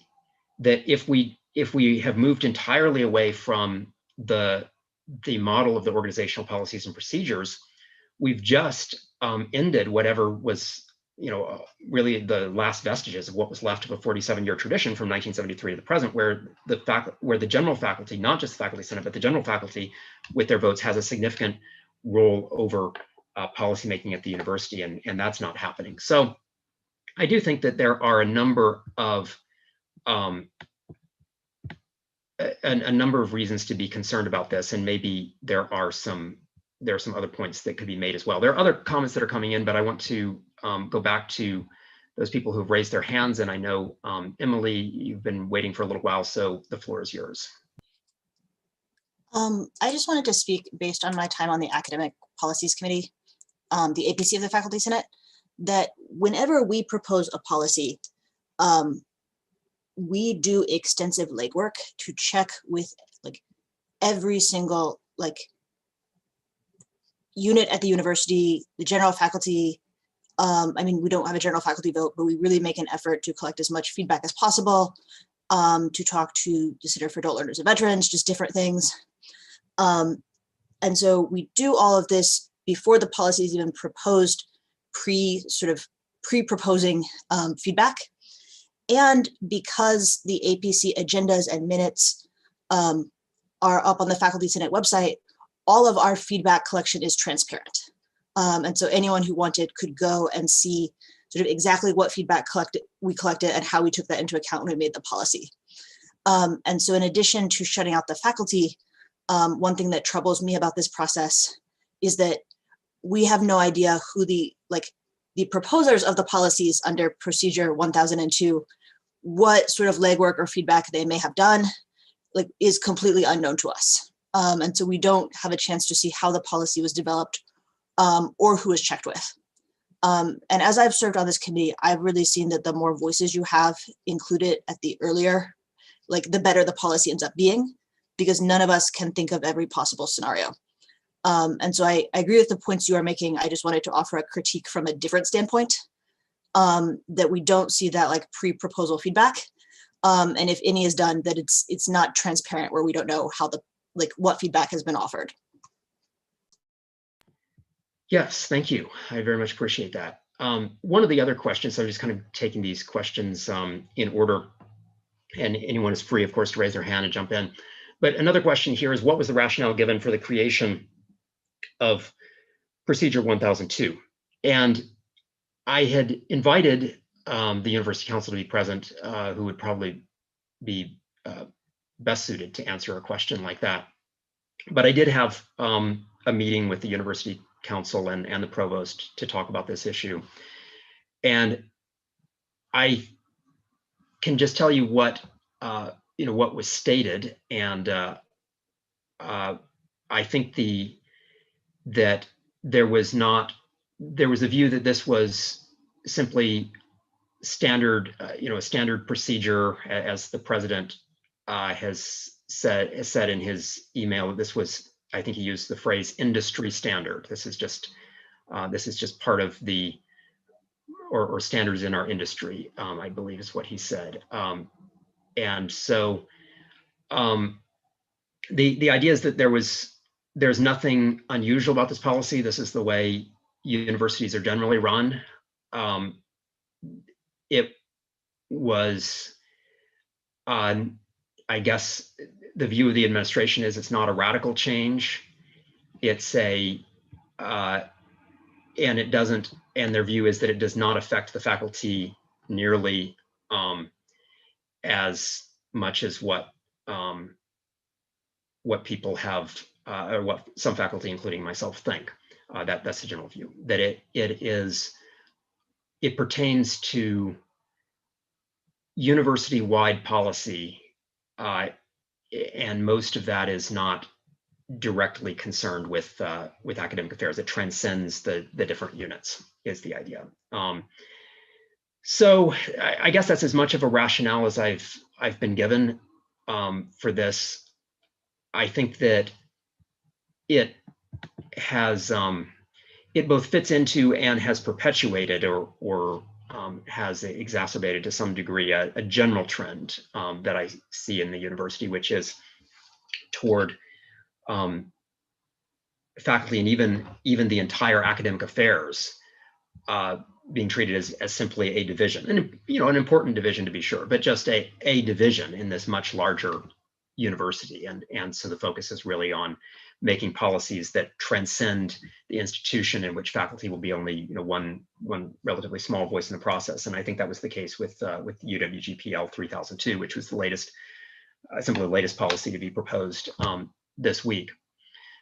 Certainly in terms of the way the president's cabinet is organized, and the fact that the president's cabinet is the final step of review before the president, it's the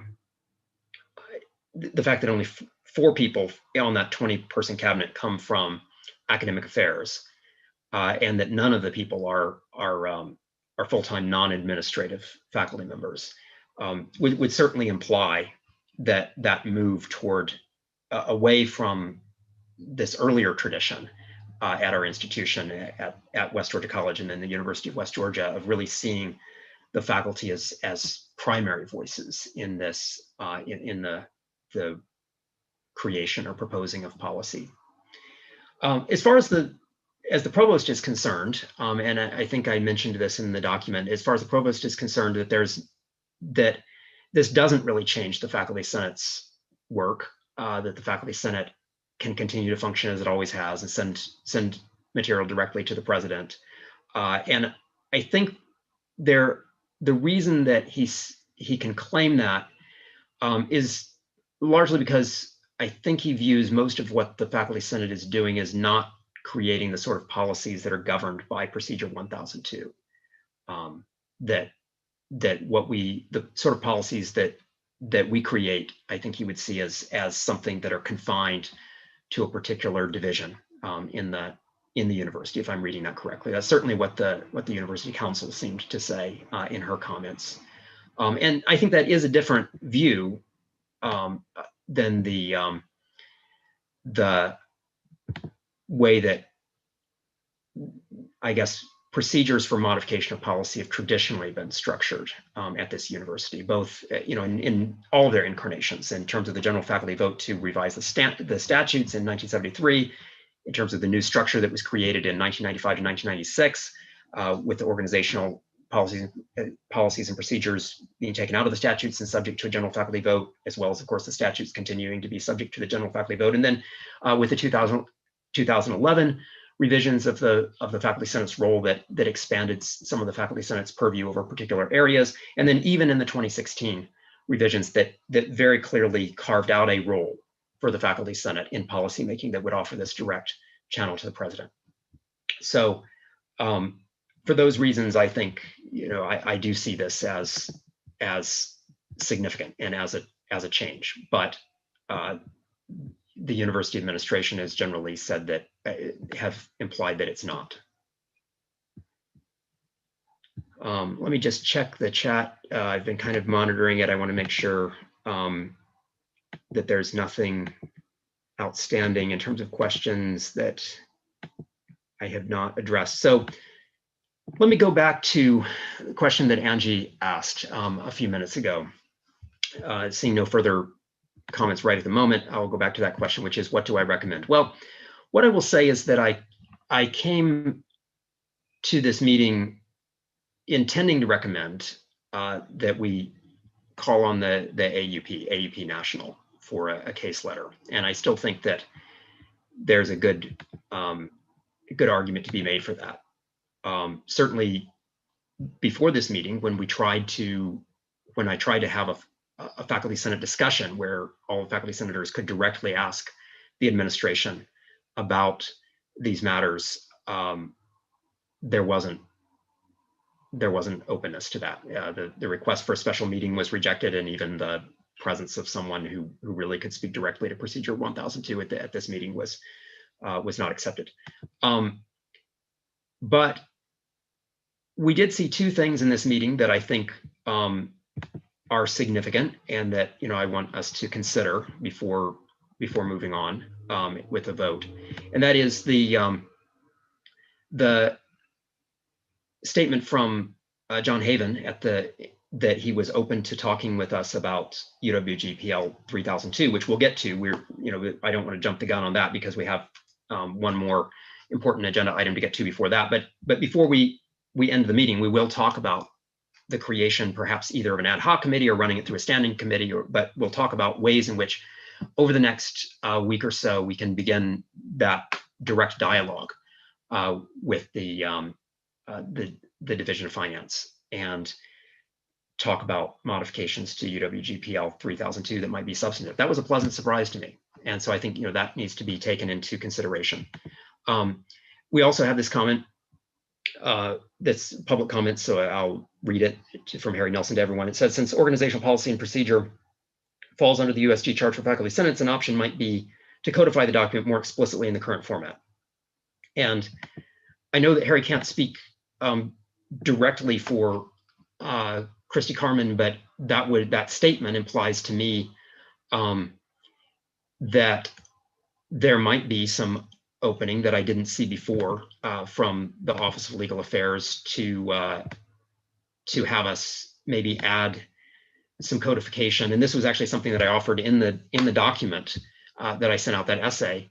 I said, if the concern is provenance, which was one of the concerns, that there's nothing in the organizational policies and procedures that shows where it comes from and how it can be modified, we can easily address that this semester, running something through the Rules Committee. We could even take language from those letters from 1995-96 that were posted as an appendix to this essay, and just drop that in as an appendix to general policies and procedures, and say, this document was created in 1995 and voted on by the general faculty and approved by the board in 1996.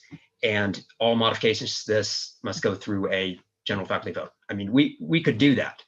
And so if the Office of Legal Affairs is open to that, you know, we could do that and have that ready in time for the fall meeting, fall general faculty meeting, and have that subject to a vote that would essentially ratify the organizational policies and procedures. So there are some things that it sounds like we can currently do in dialoguing with the administration that maybe even just a few hours ago I hadn't really envisioned.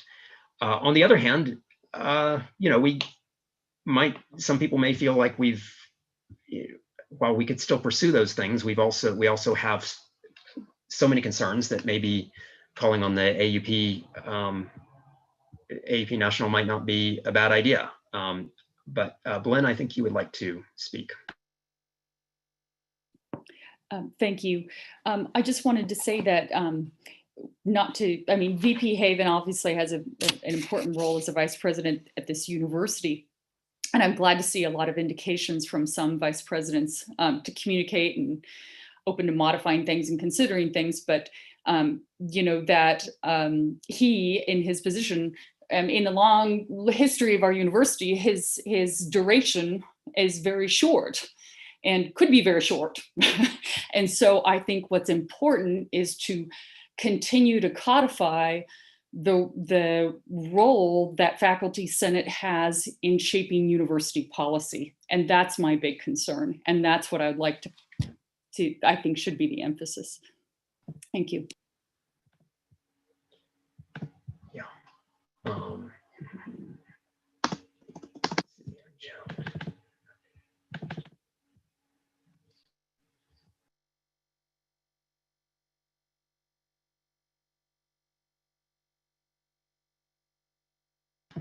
I'm sorry, not sure what was happening with my computer. There was froze for a minute. But thank you, Blinn. I appreciate that and agree.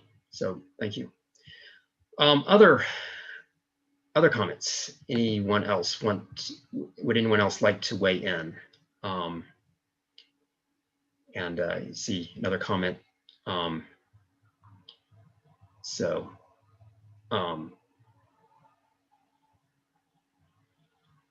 Well, I think, let me just ask, are there any other comments that people want to make or questions you'll want to raise before we go to a vote to ask for a case letter from AUP National?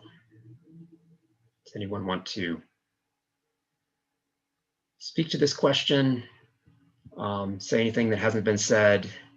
Seeing no further hands raised or comments, I think we are probably ready to launch the poll.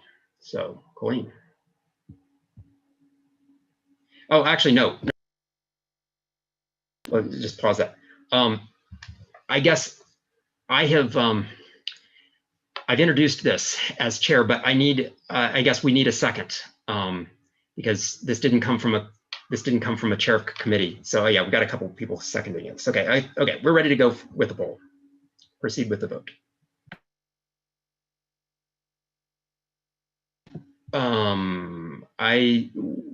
The poll I'm seeing is not the same.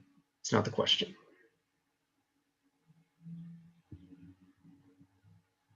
Yes, here it is. Okay, so should the Faculty Senate request a case letter from AUP National regarding the current state of faculty participation and shared governance at UWG?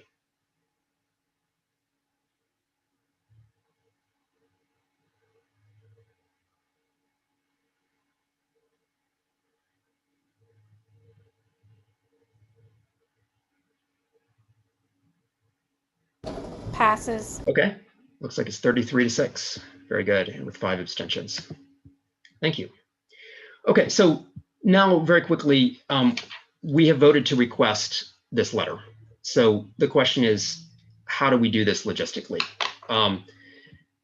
There are a few possibilities.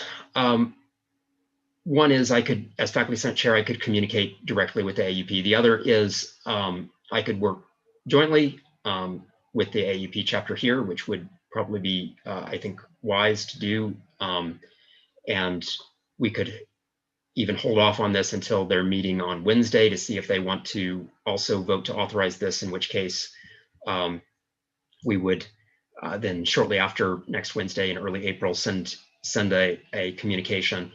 And then the question would be also, would other people like to be involved in drafting communications to the AUP? Because when we send forward a request, it's not just going to be a 5-minute email saying, could you look into this? We need to actually have a succinct but then documented set of reasons for them to take the case. Their time is limited. They don't take every case, every request. And in terms of what was communicated to them from the AUP, initially, they actually said maybe that this looked like something they would be willing to look into. So I think there's a strong chance they would take this, but we would need to write a cover letter that would make the case for them to look into this. And then as an appendix, I think I would include copies of policies, additional documentation, maybe even sections from the essay that I wrote, and then put that together as a package. So I guess the question would be, do we want to create maybe an ad hoc committee of volunteers? Do we want to have any sort of structure where we can say we want, I guess, a sampling of representation across different colleges, and then we've got a question in the chat, can people outside of the Senate volunteer to participate? And that's something that we can discuss as well. So any thoughts about how we want to proceed with this now that we've actually voted to do this? And my own inclination would be that I would welcome people who are outside the Senate. I think that would make sense to have expertise, as long as people, as long as people volunteering want to, believe in doing this and want to put in the work necessary. But I'll open it up to anyone who wants to comment on how they would like to move forward with this.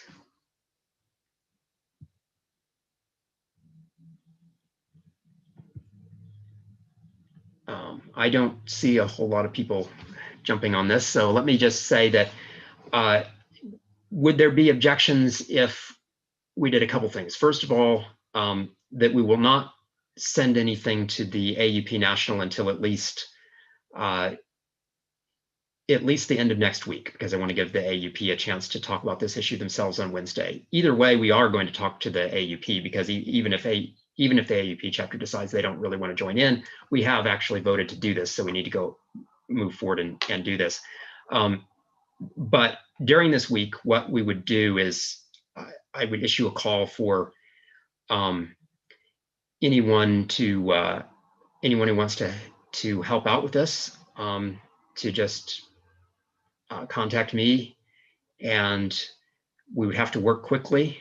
So this is not the sort of thing that we can drag out for the rest of the semester. We're going to have to move quickly on this, so it would mean a fair amount of work in the next few days or next week and a half, but putting together something that I think would capture what I hope would be the spirit of the Senate. And then finally, once we have everything put together, I'd bring it back to the Faculty Senate for an very quick electronic approval. And you get to see the letter and then vote it up or down, or suggest modifications in short order, and then we would send it off. So I think with that process, we would have maximum democratic representation, where essentially if you want to be part of the project, you can be part of it. If you know of someone that's not here that wants to be part of the project, that's fine too. And but then in the end, the Faculty Senate will be able to approve something before, before we finally send it off. So does that seem to be okay? Any objections to this? Any concerns?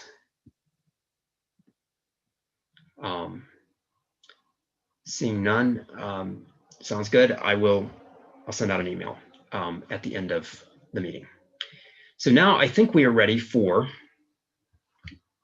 the Engage West survey proposal.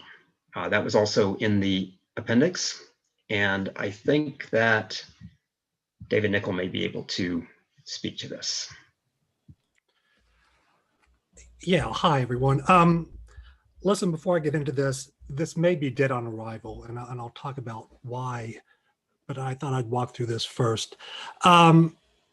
Some faculty and I had discussed maybe reintroducing Engage West, at least with the faculty. There are some departments and some colleges that have used this for metrics, for performance measures and whatnot, and we had not done this for about 3 years now. So what I promised was I would make a proposal to the Senate and see if the Faculty Senate would support this. So that's the rationale for this. The thinking is, look, we already have the questionnaire, the questions ready. So we're not reinventing the wheel here. And in essence, it's just redistributing what we had done in the past to the faculty. Now, what I'm recommending is that we just do this with those that are represented by this body. So it would not include staff. It would just be faculty. Again, because it would be from us, we're not going to the research center or the Studer group that we had done in the past. It would pretty much be a committee of us who would, in essence, distribute this to faculty and interpret the results once we get those. Again, a few things on this proposal, just to manage expectations here, is because this is pretty much what I'm proposing, a volunteer work, the level of detail and output that we had grown accustomed to when it was coming through the research center and the Studer group just isn't really feasible for us. But what we would be able to do is still deliver the numbers at each department, college, and higher levels. So that's the process. The timeline, if you go on and scroll down, we can get this in the field fairly quickly because the questions are ready. We just have to get them into the Qualtrics platform. That's the same platform we've used in the past. What we would need is an accurate email list for faculty that we can send this to. And we need to get approval from the Senate and approval from Dr. Kelly to proceed with this. See what else I'm looking at here. So the timeline would be, assuming we got presidential approval by the 1st of May, we could launch this in a couple of days. Again, the only thing we really need beforehand is an accurate email list of faculty. Once we have that, we can get it out in the field, and I think we could field that for a couple of weeks. I think we could turn the data analysis around in about a month and the final report out in a couple of weeks to be able to have something to share by the 1st of July. Connie, if you would keep scrolling down. Presenting the results,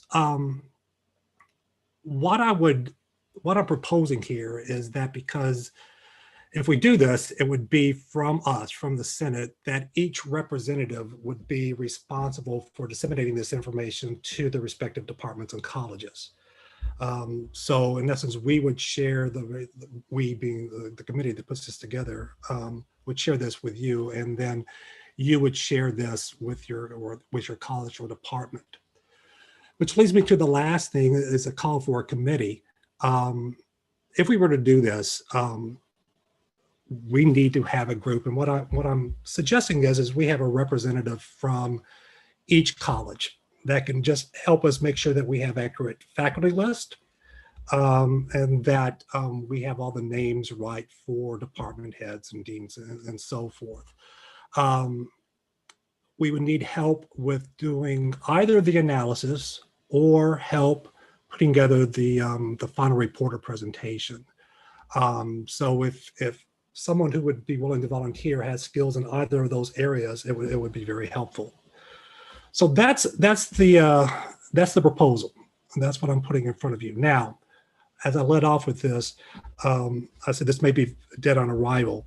I found out yesterday that Dr. Kelly had said some time ago that the Engage West survey has run its course, and that he was planning to do his own much shorter engagement survey next fall.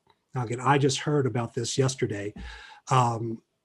It was too late to do anything about this, but I want to go ahead and share with you what the thinking was and where things stand.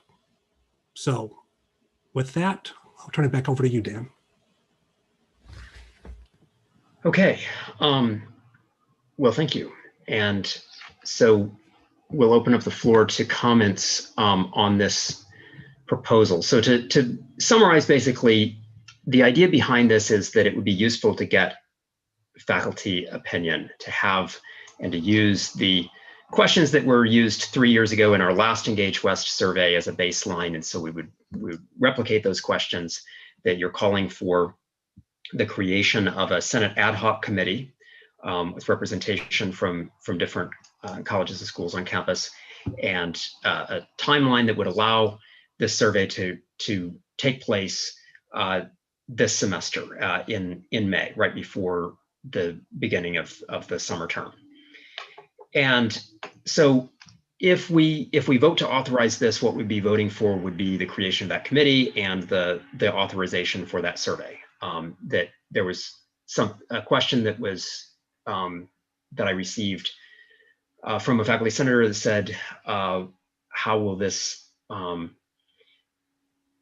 how will this analysis be processed? What will be done with the survey? And I think the answer is that the committee is going to then send out the results, just process the data, send out the results. And so the results will go to faculty and the results will go to the administration, similar to the way that Engage West has historically been conducted. As you noted, as I thought when the proposal for this went forward, I mean, the administration has their own idea about timeline for surveys. We've been promised for weeks, maybe months, that there would be some survey, but never a timeline. And when I had asked the provost directly about this, about when this would happen a couple weeks ago when we were talking about this, there was no timeline. But as you said, I guess for the first time yesterday, the president suggested it's going to be this fall, and it's going to be a different survey, as you said, a narrower survey. So I do think, as you said, this could be dead on arrival in the sense that this might be vetoed. Though if we never vote for it, we'd never know whether it is vetoed. And so there's a question in the that came in directly to me. It said, can senator colleges do a survey similar to the way CACSE did without getting Dr. Kelly's approval? I realize you're trying to show deference to norms, but I don't know that we need to unilaterally disarm facing a hostile administration. And I think the answer is yes.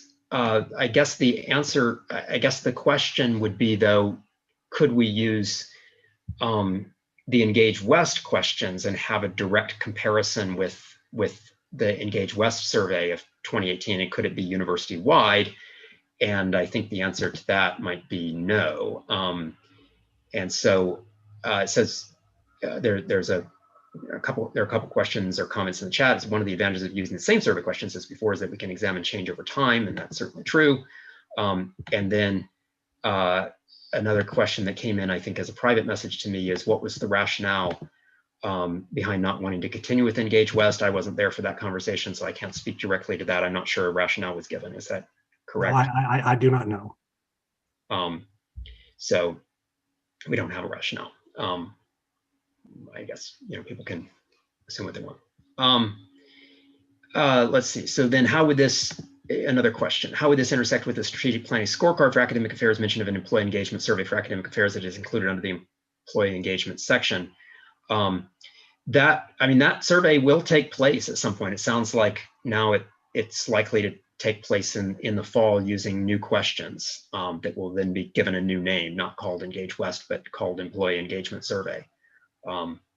So I guess that's as much information as we have on that. As of Monday with the Provost's Council meeting, the Provost was asked directly about this. When is this survey coming out? And he did not have information at that time. So I believe the decision, if the decision was made to that it will be sometime in the fall, that was a decision I think that was made this week by the President.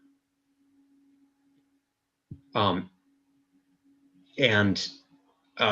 employee engagement survey is definitely going to be for everyone on campus. That's why it's called employee engagement.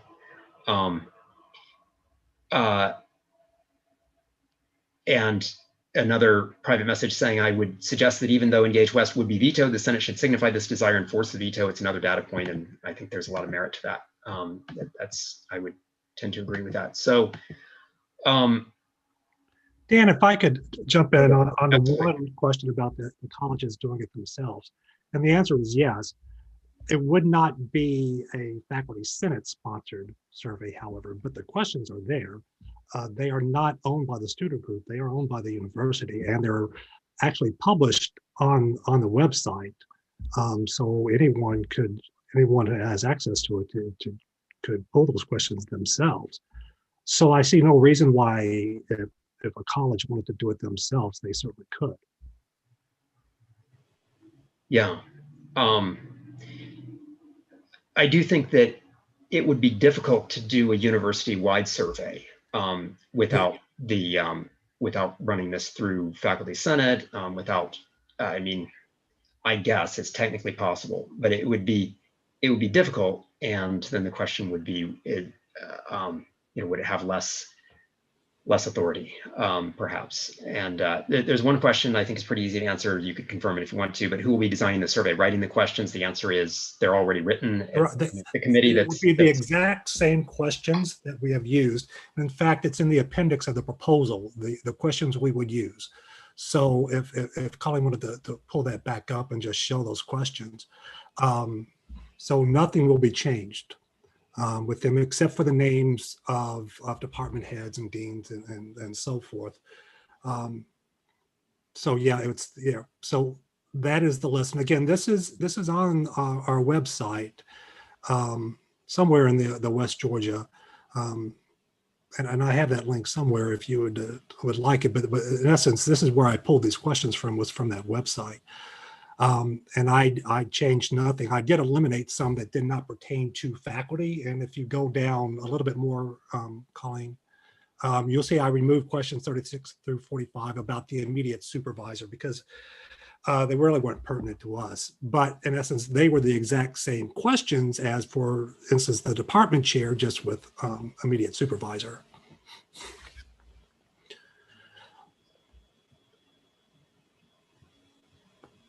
Well, yes, Winston, you're welcome to speak. The floor is yours. Hey there, so Dr. Nickel and their group consulted with me about some of these things. I just wanted to share a few thoughts I had, just having been involved with this pretty much from the beginning with the Center for Research. And whatever Senate decides to do with this, I just want to make sure that, I guess I have a concern for faculty, that I want to make sure that we're fully transparent. I think that using the moniker Engage West makes people assume that there's data security and that their responses would be protected. In the past, that was very difficult to do that, and often the responses were highly contentious. People would say things about their supervisors all the way up the chain, right? And so that would not be protected in this scenario. The way that that's being proposed to do this, people's responses, their supervisor, and then this committee that would be open, all those data points would be open. So they should just be very, very aware of that. I think that's also another issue, is that I think that calling it engagement survey, my recommendation has always been to pare that down because there's, even in the last iteration, which was 2 years ago, it was 86 questions. Only 11 of those are actually engagement questions. And so I think just be transparent with faculty about what you're trying to get out of this. So if it's engagement, just do engagement. I know that over time that narrative became that the other questions were tied to engagement, but frankly, I never saw any research on that. And whenever I did analyses early on with the Studer data, I never saw much of a correlation. I mean, you can see that in the questions. Some of them are about the website and things like that. And also a lot of them are just evaluative of supervisors all the way up the chain. So if that's what you're going for, then I think just make sure that faculty are fully aware of what it's for, what you're going to do with it. And I think also calling it Engage West, just people are going to assume that it's going to be tied to strategic plans and all kinds of things like that, which I don't think that's the case. This would be something that's just done, unless I'm mistaken, done with Senate. So just I definitely want to make sure faculty are fully aware of what this would be and what it would mean. Okay. Yeah, Winston, those are all fair points. When I made this proposal, and again, I'm willing to defer to a committee, but I didn't want to make any changes to it. So I just wanted to keep it as open as we have always done. The motivation behind this is that some departments have used this for evaluative reasons, and the request was, can we still get those numbers? And if not, that's fine. But that's really the impetus for this. But aside from that, I just did not want to. I wanted to keep this as straightforward and transparent as I could. Now, the privacy issue is a very good point, because we don't have a third party, and this was a point Winston made when we discussed this. We don't have a Studer group to, in essence, clean the data for us and make it anonymous. So in essence, you would be relying on me or someone on the committee to, in essence, strip that data away and be done with it. So that is a level that it's a level of trust that you would have to instill, because, as Winston said, and I think it's important to highlight this, there is no third party involved in this.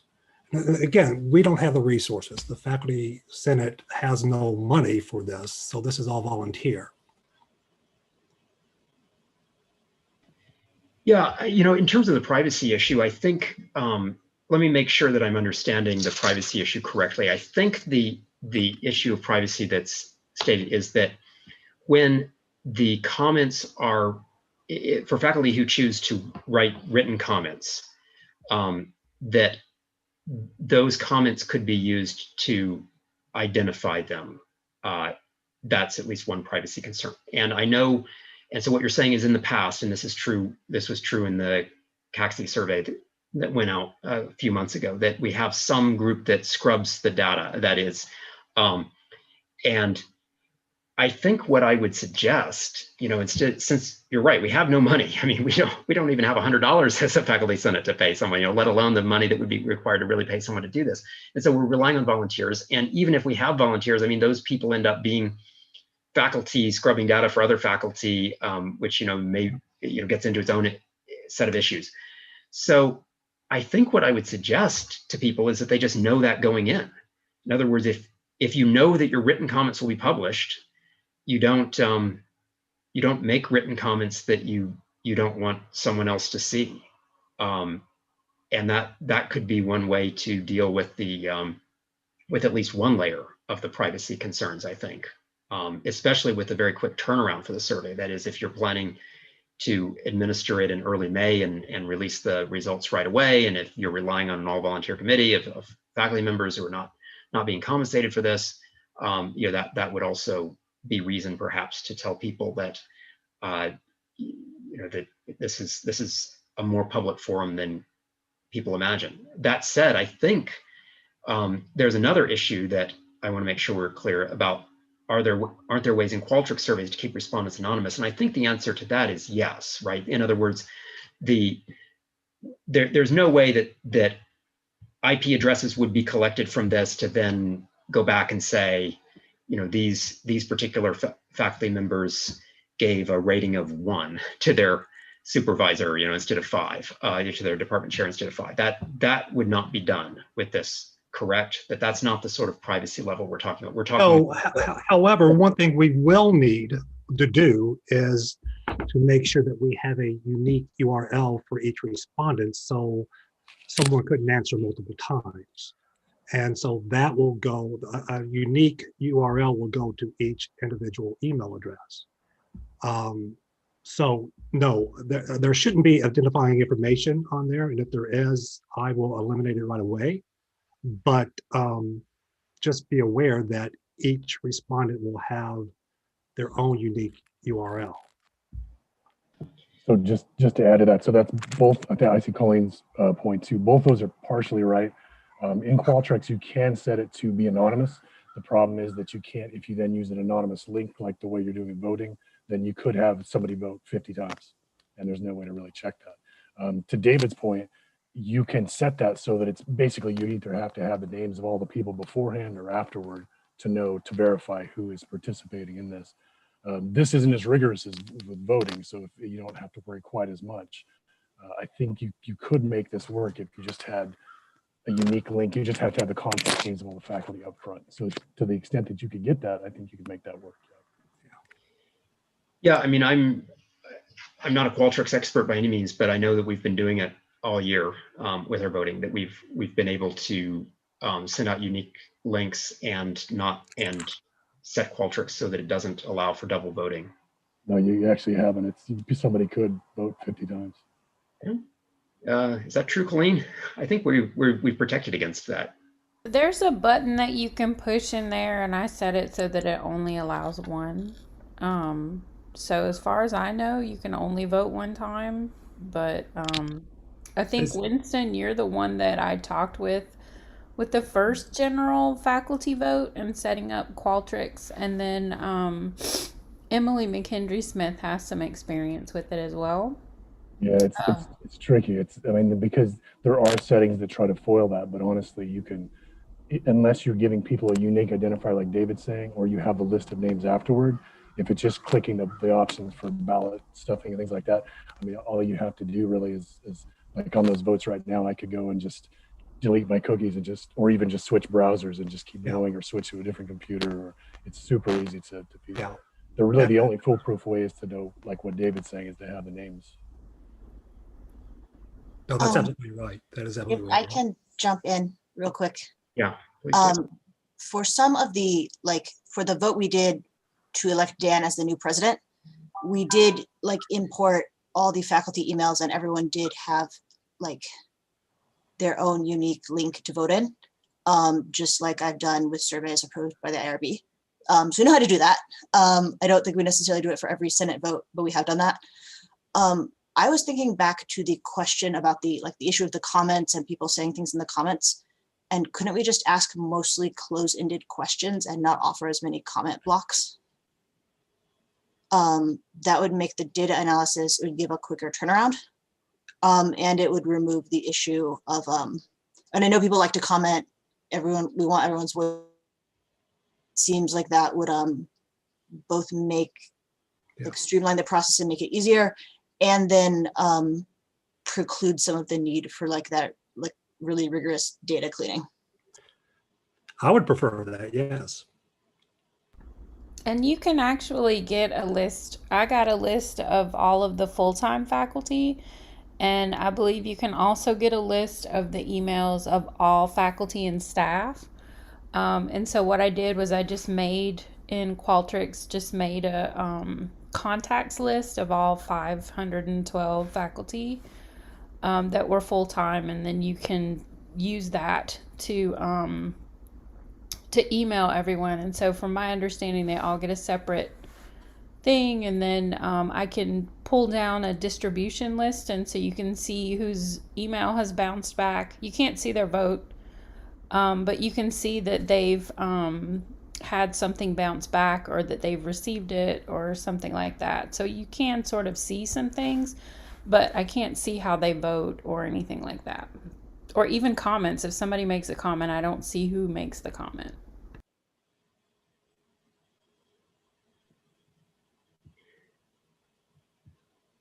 Well,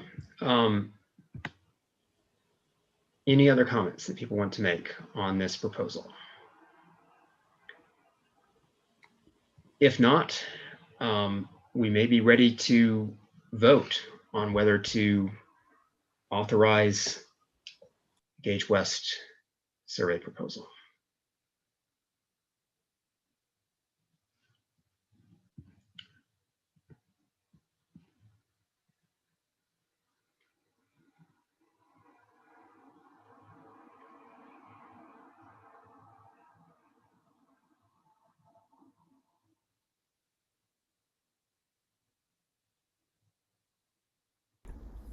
Just gonna give it a little bit more. Yeah, I think so. I think that's a good idea.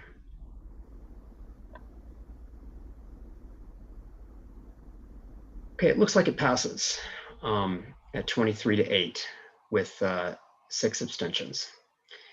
And so I think what I'll do next is also send out an email to the Faculty Senate to ask for volunteers. And it says comprised of 1 center from each college, school, and the library, which was part of the original proposal. I think if we don't get some volunteers, we may, we may have to talk to some people to see if we can do this. But none of this will be binding until we get a presidential signing statement. So I will start the effort to try to create the ad hoc committee to be on standby, but it probably won't actually do anything until early May. And of course, as we noted, I mean, there's a chance, maybe a very high chance that this could, this could be vetoed, and then the committee, of course, would not be immediately required. But that said, if you're interested in participating or willing to participate, please volunteer. I think it would be good to have this structure in place for when we need it, because if it's approved, we'll have to move very quickly on it. Well, we have one more item of new business before we go to announcements. And Go ahead. just to jump in real fast. Yeah, For the ad hoc committee, the only thing we'll need before we get approval is just to make sure we have an accurate list of all faculty and the correct names of all department heads and deans. That's really all we need until we get the approval. Once we get the approval, then it would be ready to launch. Yeah. So I just wanted to point that out. Really. Okay. Yeah, we have that list, I think, and we can get the updated list. The last time we requested a list may have been a few months ago in the fall, but yeah, we can get the list pretty easily, and so that should not be a problem. In fact, we just went through the process of a faculty census that was conducted through the Rules Committee, so that we'll arrange that.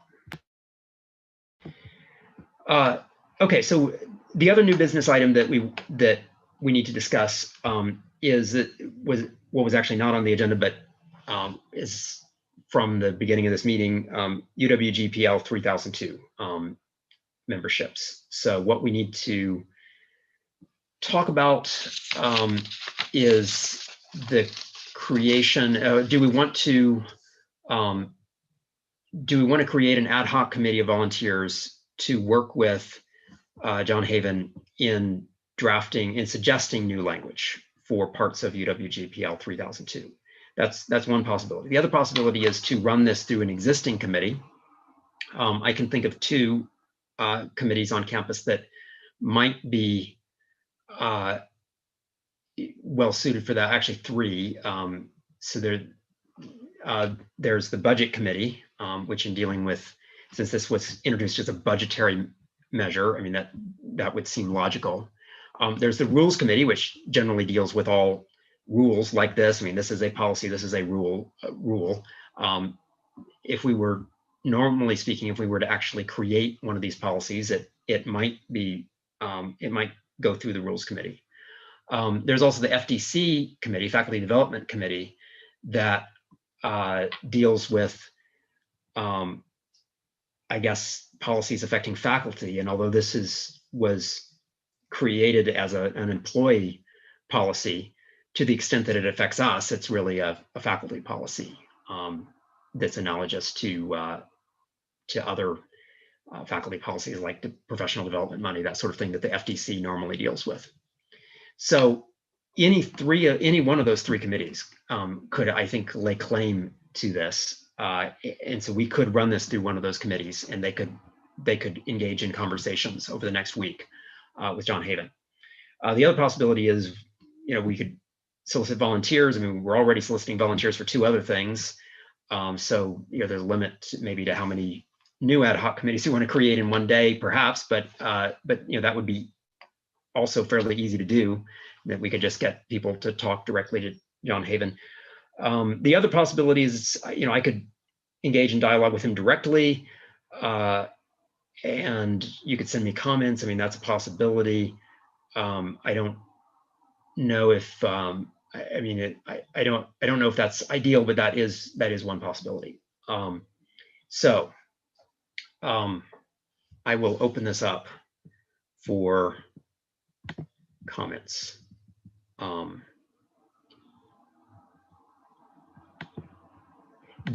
I got a comment saying I had understood John to say he would work through the provost, not with the Senate. Well, what I think he actually said is he wanted the provost present. He was not going to work directly with the Senate without the provost, but he was offering to work with the Senate.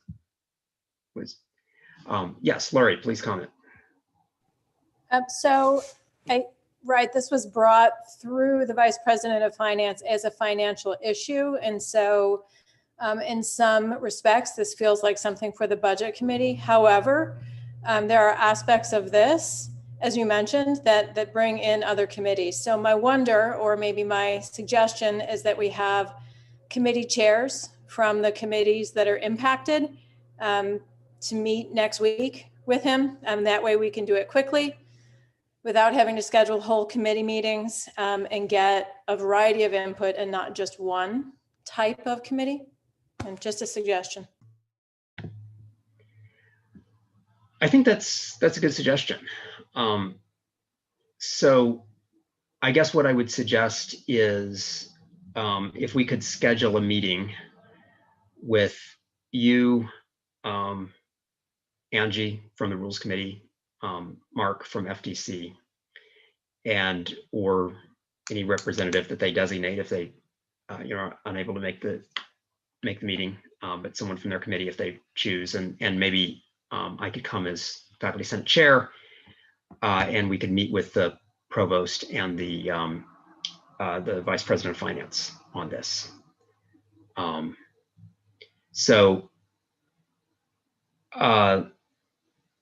Any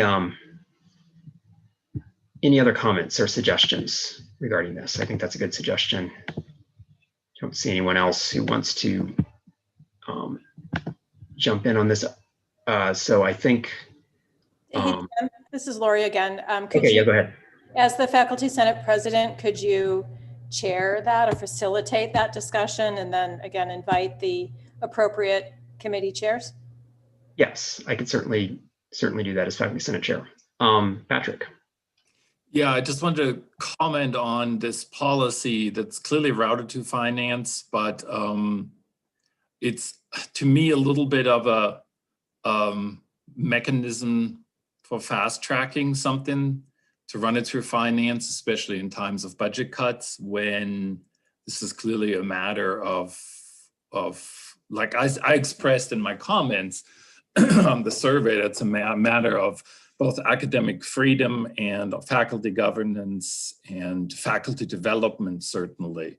There have also been others like Rosemary in the comments who commented that this is clearly in some ways contrary to our faculty handbook, which directly calls for a faculty member to chair academic societies or preside over academic societies, and that this kind of a policy, excuse me, actually makes it more difficult.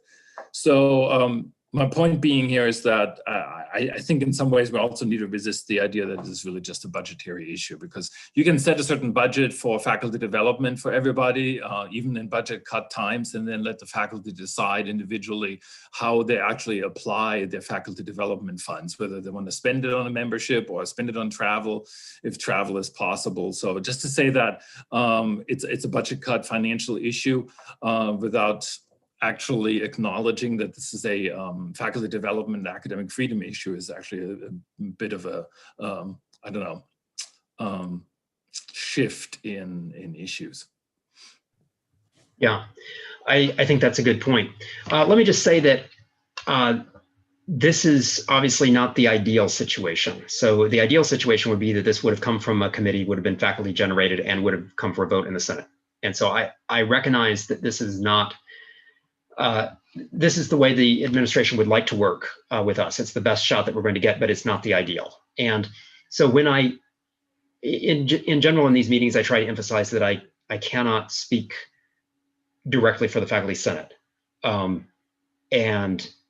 I will, in the absence of a Faculty Senate vote, I'll try to say what I can to represent faculty opinion. And so I would encourage all of you to continue, as some of you have. We have this Google Doc that is posted, to continue making comments. I will try to represent those comments when I meet with the provost and vice president of finance.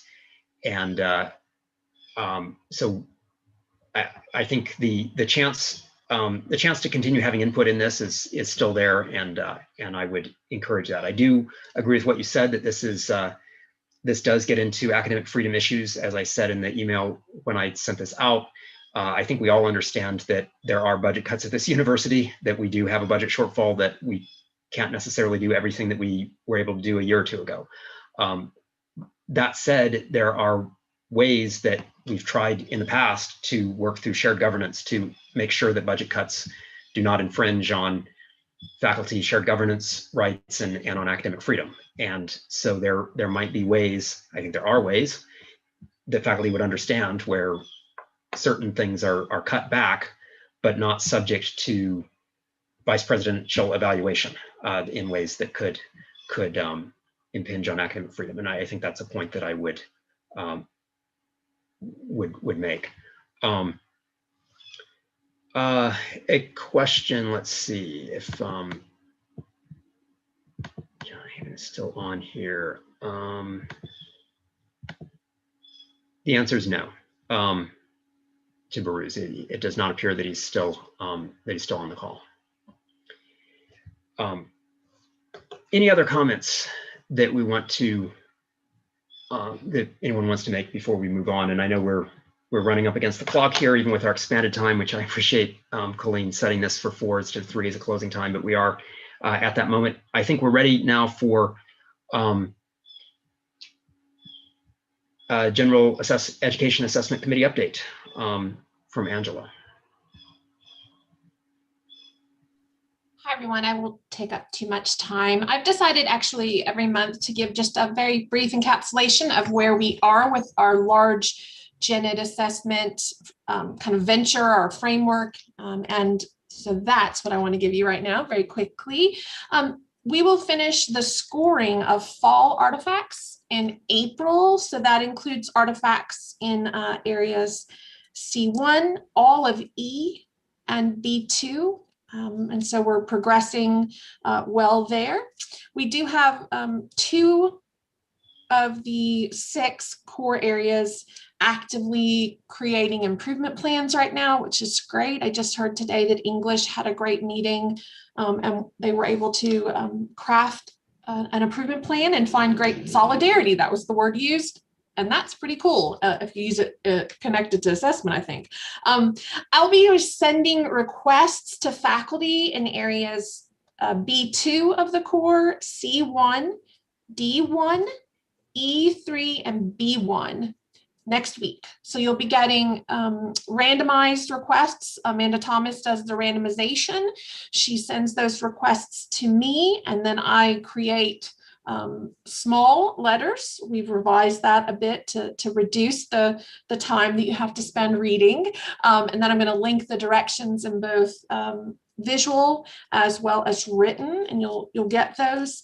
And then of course, this semester artifacts are due on May 15th. So we're asking for you to turn in artifacts by the 15th of May after following the directions that I'll include. Any questions?